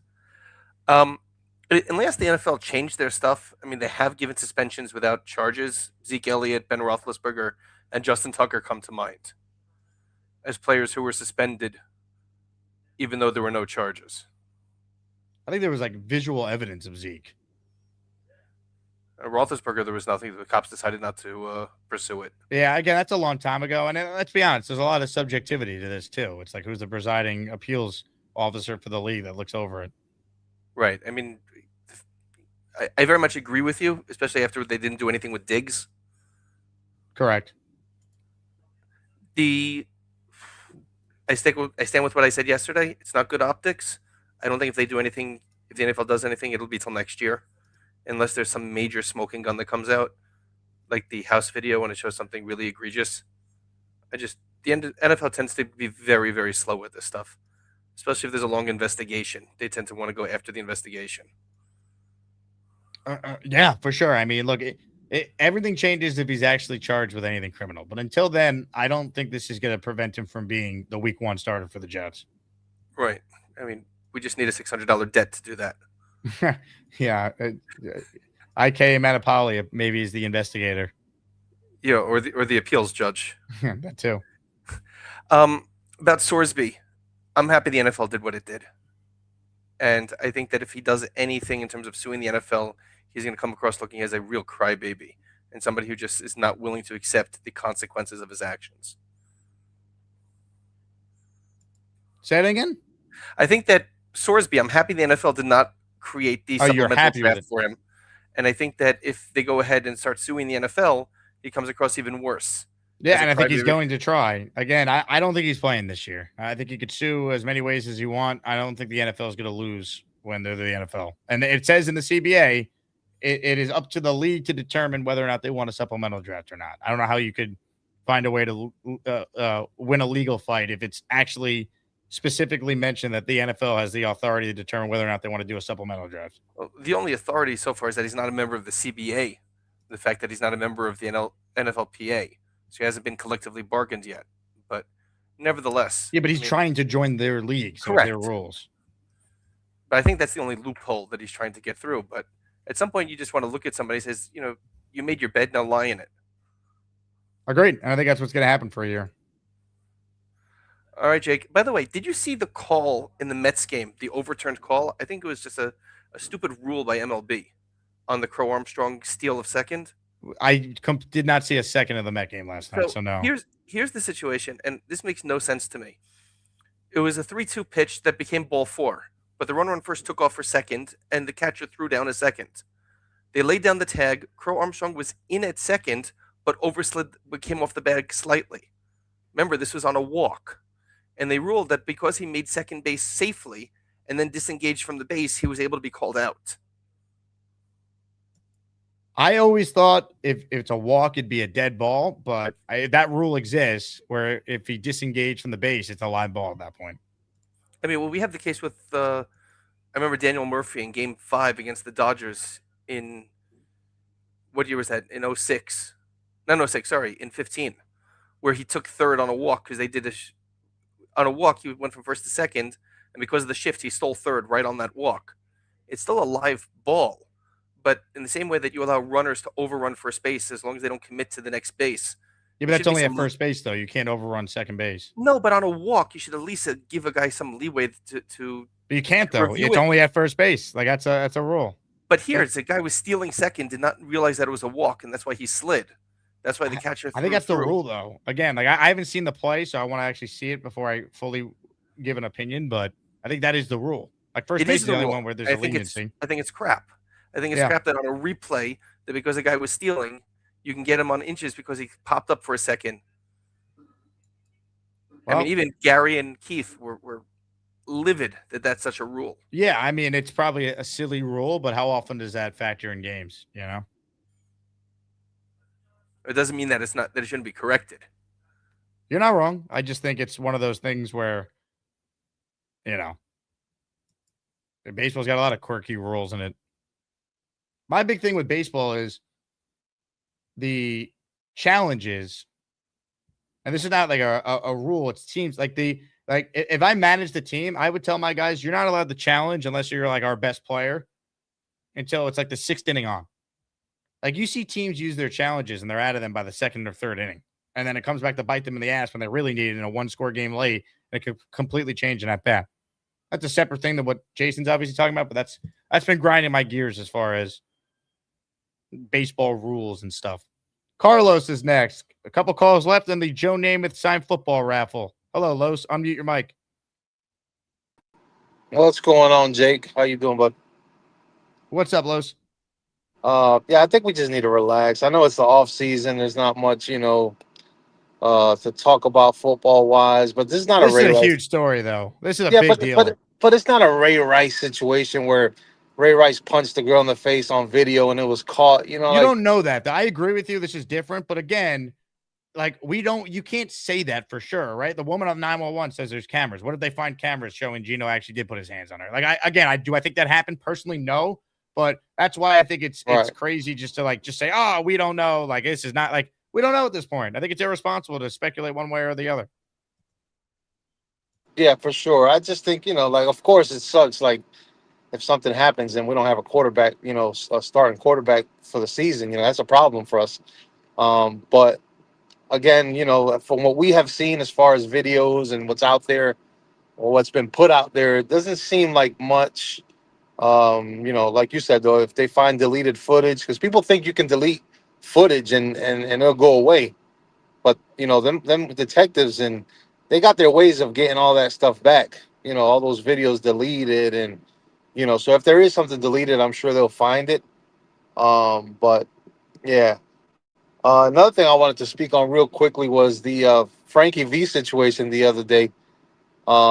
People just going in on Frankie V about the whole gun thing and all this stuff. And it's like, man,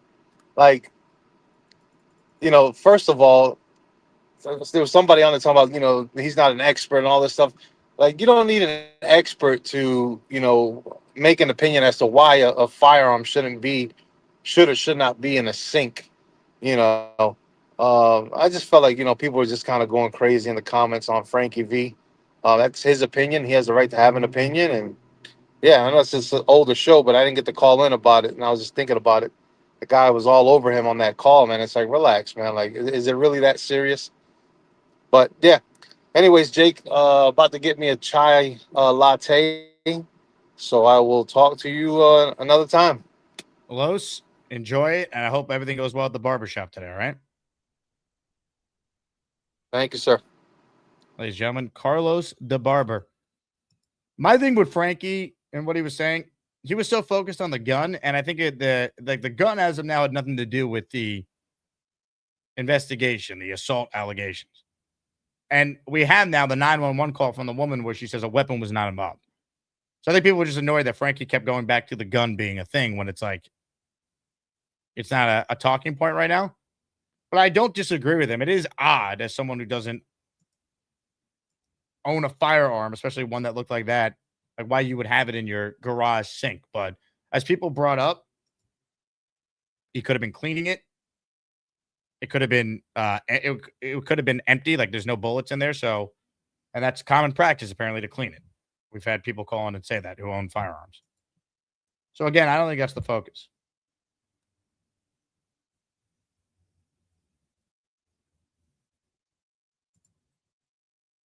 Shout out to Robert, who says he's watching from Fort Myers every chance he gets. Thank you, Robert. Appreciate you. I can't wait till training camp when we get real football storylines to be discussing. More of your calls before we wrap this baby up. We got a legend on the line. Ladies and gentlemen, cock-a-doodle-doo.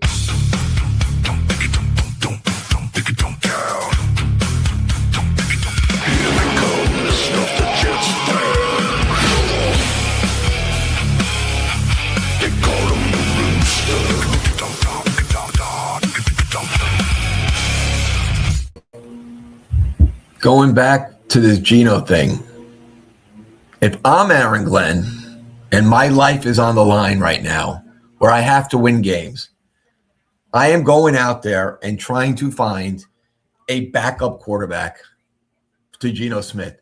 Not just because of this incident, which could be an incident. We don't know. We don't know what's out there. There is something they're investigating.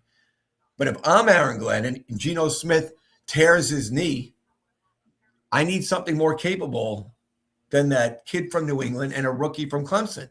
Because and as a Jet fan, I'm not willing to throw this season away. We need to have a decent quarterback that we could develop some of these guys. It cannot be just, okay, we have 3 picks next year. We know we have the 3 picks next year, but we need to have some positivity to see Garrett Wilson, to see A.D. Mitchell, to see the wide receiver from Indiana, to see Sadiq, to see, we can't see it without a quarterback. Am I willing to bank my whole season on Geno Smith and not have a professional? I'm not asking for Tom Brady, but a professional behind him. Wouldn't you, if your life is on the line, Jake? I mean, wouldn't you want something behind Geno? Agreed. I think Cooper Rush is a name to watch. And if Geno actually got charged with something where his availability for the season's in question, you got to call the Cardinals about Jacoby Brissett. Like, you got to get a legit veteran who could start games for you in case Klubnik is not ready and you don't trust Zappy. Do it now, right now. I mean, Aaron, Glenn. You could have the calls now. I don't think you're pulling the trigger till you get more clarity on Geno first. But I'm even saying if Geno gets hurt, I can't let this season go awry so quickly. I need a better. I mean, we all know deep down this season is a preparation for what happens in 27, but Aaron Glenn doesn't know that. And if I'm Aaron Glenn, I'm running into Muji and saying, hey, we got an issue here. I need 2 quarterbacks. And again, I don't know what's going to happen with Geno. No one knows. I hope nothing. But there's something. There's something there. We can't deny it. Yeah, we don't know what it is. I think they'll add a veteran quarterback with all this uncertainty. I don't think it's going to be a big trade unless there's actual belief he couldn't be ready. Right. Get something in there. Let's be prepared. Week 1, if God forbid Geno Smith suspended, like we both said, and I agree with you, Week 1 is a big game for this franchise. That's the season. It's the season. Again, it's going to spiral out of control if they lose. They're going to be staring at 0-4, and then we're cooked.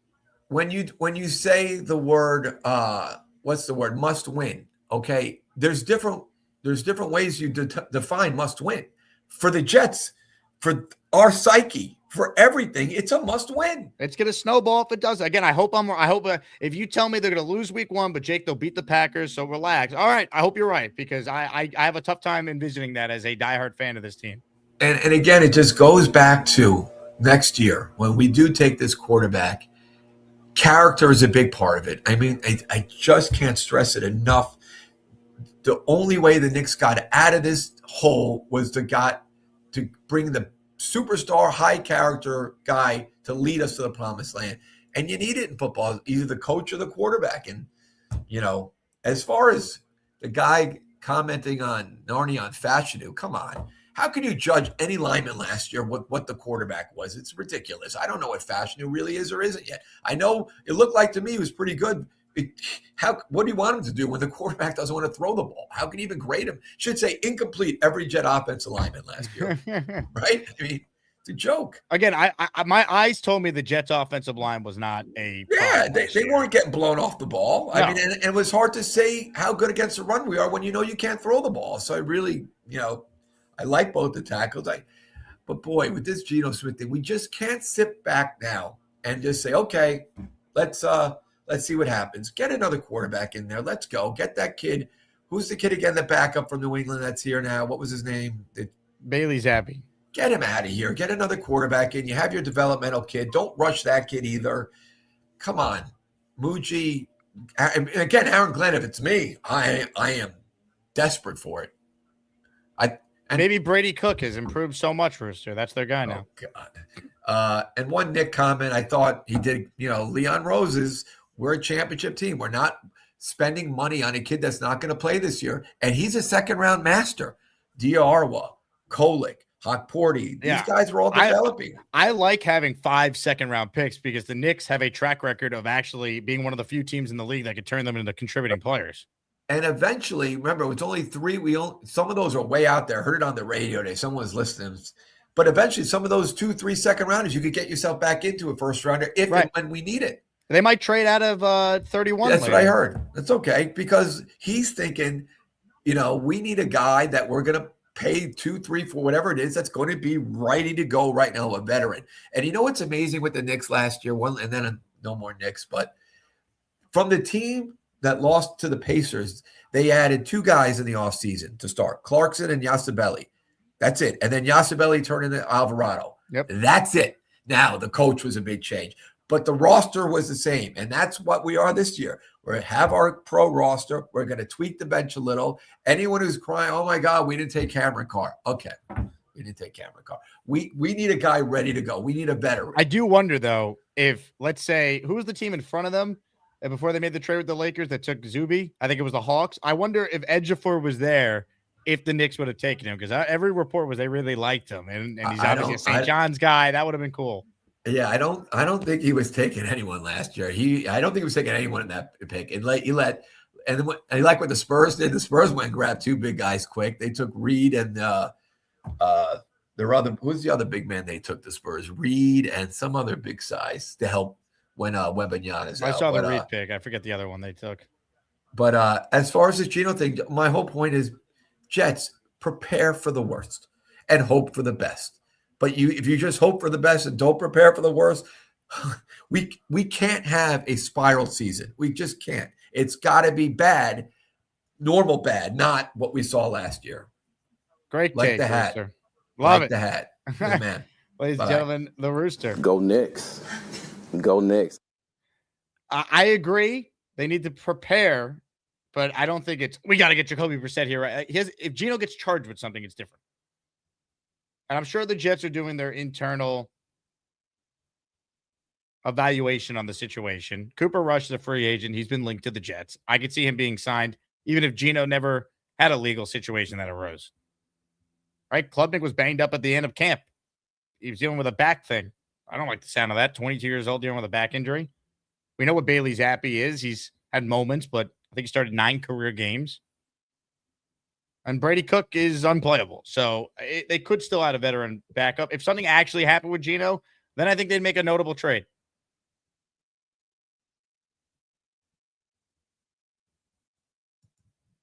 Mad Max gifting 1 membership. Last call to get in on the raffle. Oh, my God.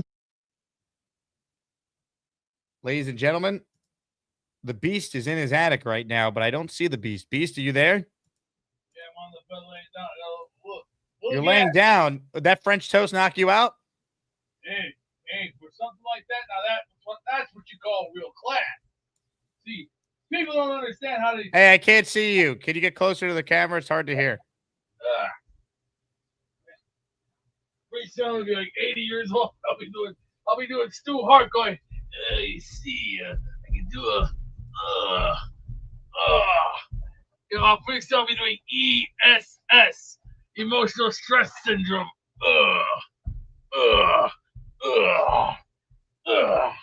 That was the best breakfast I ever put together. That still had that punch to it. That was the best breakfast you've ever had? Hey, I've never done it with a bagel, but it turned out fantastic. And you had a lot of breakfasts in your day, so that's saying something.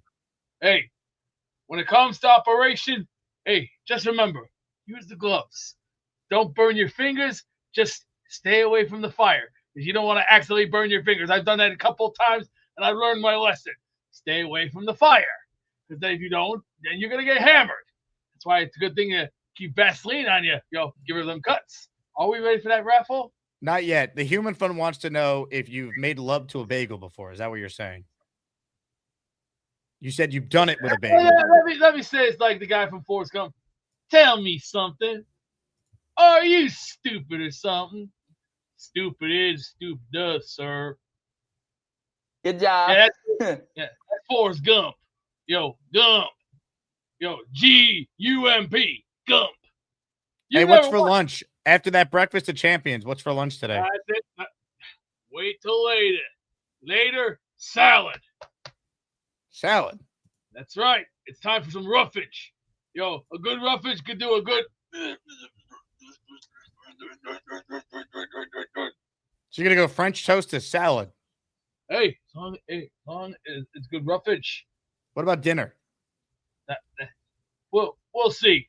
Because I'm going to be watching AEW tonight. That's the only thing that's going to be on. And then next week, guess what's coming? We're having a heat wave, a tropical heat wave. Are you going to go swimming? Yeah. like I got a pool right now? Yeah, right. Hey, big fella says that's some diet, French toast and then salad.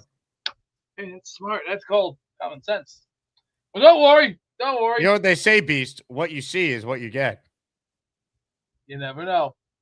You never know. It's like a game of Monopoly. All you got to do is pick your favorites. My favorites, if I got orange property, St. James, Tennessee, New York, game over. Yeah, you know, B, sometimes I don't know what the hell you're talking about. Our closer is on the line. M123, stay right there. But first, a super chat from the big fella says the Nets taking Brown over Koof is business as usual for that awful franchise. Do the world a favor and fold the franchise. I know the 7 Net fans in my life did not love that decision. But who knows, man? Like the draft is like in all sports. It could be a crapshoot. I thought they were going to go with a Koof. That felt like the guy. But we'll see. Maybe this Brown guy from Louisville is good. I don't know. That's all I really got for the Net fan. I do think the Nets are going to be much improved. Randall will help raise their floor.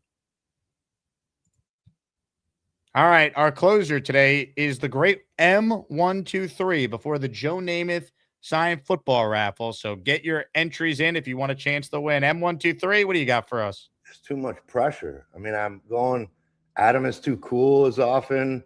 One of the last, I cannot compete with your Asmaniacs. I believe in you, M123. Yeah, I'm gonna try. Whew, this is hard.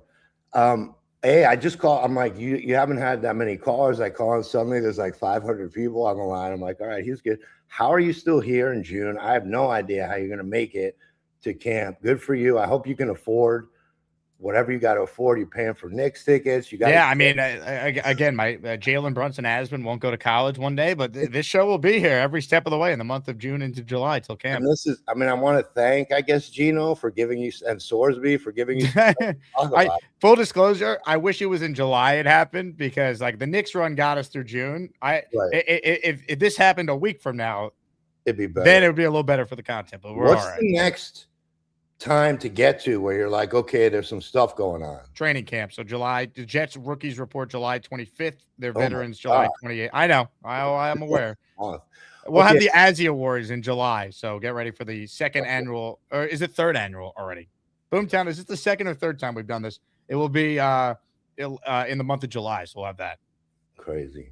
All right. Also, I want to say to Mimosa, I know a lot of us know what you're going through. The dog thing is, a year ago, my dog passed. I still could cry about it any minute.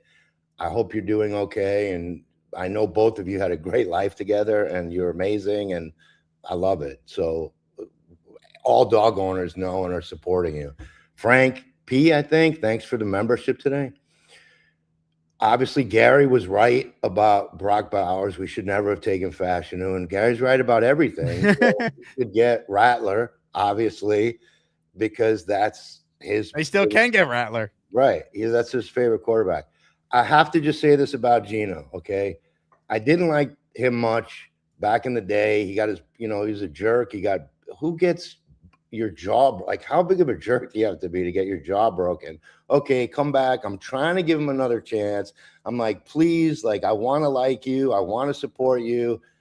It's not that he's just kind of a dick. Sorry for the word.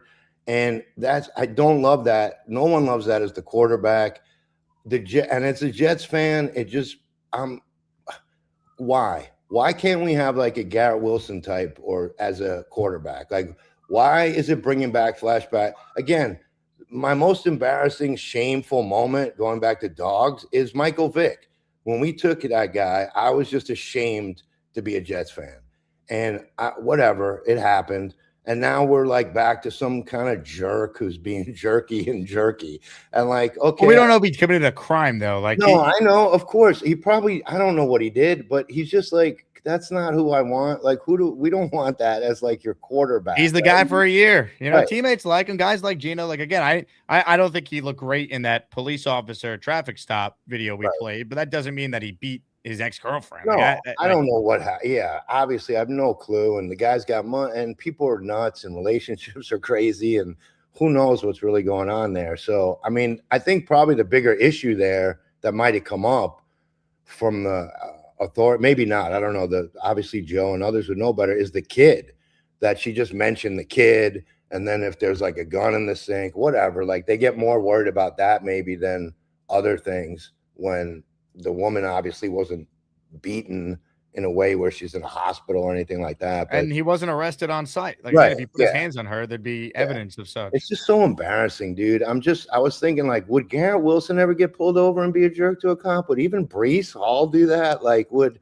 this happen to any of these guys? And I'm like, fine, you're right. I mean, it's 1 year. I put up with Michael Vick. We put up with worse. Gastineau was a maniac back in the day.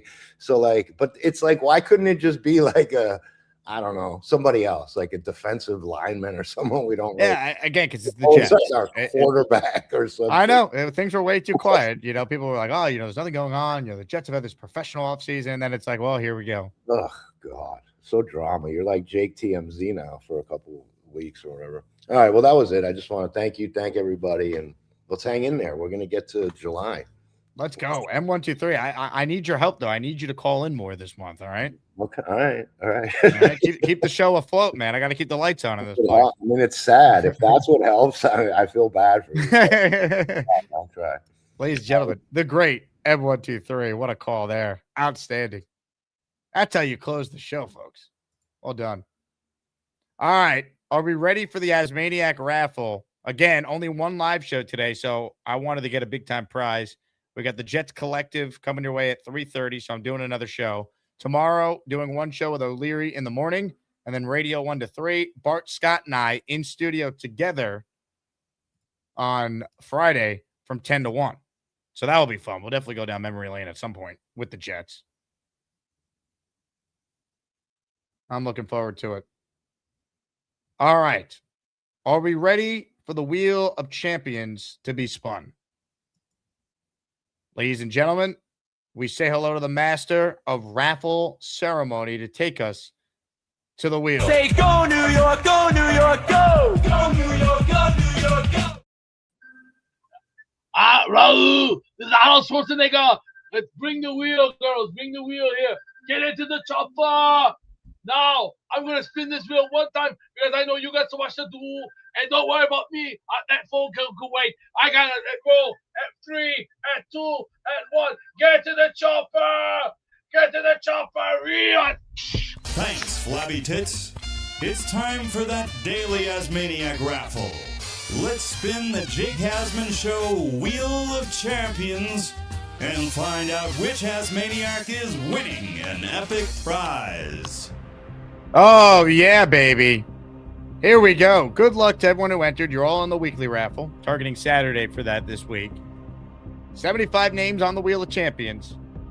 Only one can win a signed Broadway Joe Namath football. If you win, I need your address. I need to know. I'm just reading the chat right now. I need to know where to send it to. All right.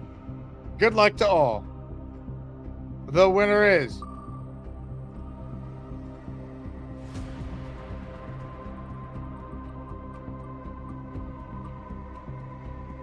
no way. Is it Young Dagger? Young Dagger, his first ever call. He had 2 entries. And he won. Young Dagger is the winner of the Broadway Joe Namath signed football. Young Dagger, email me, asmanjake@gmail.com. Let's go.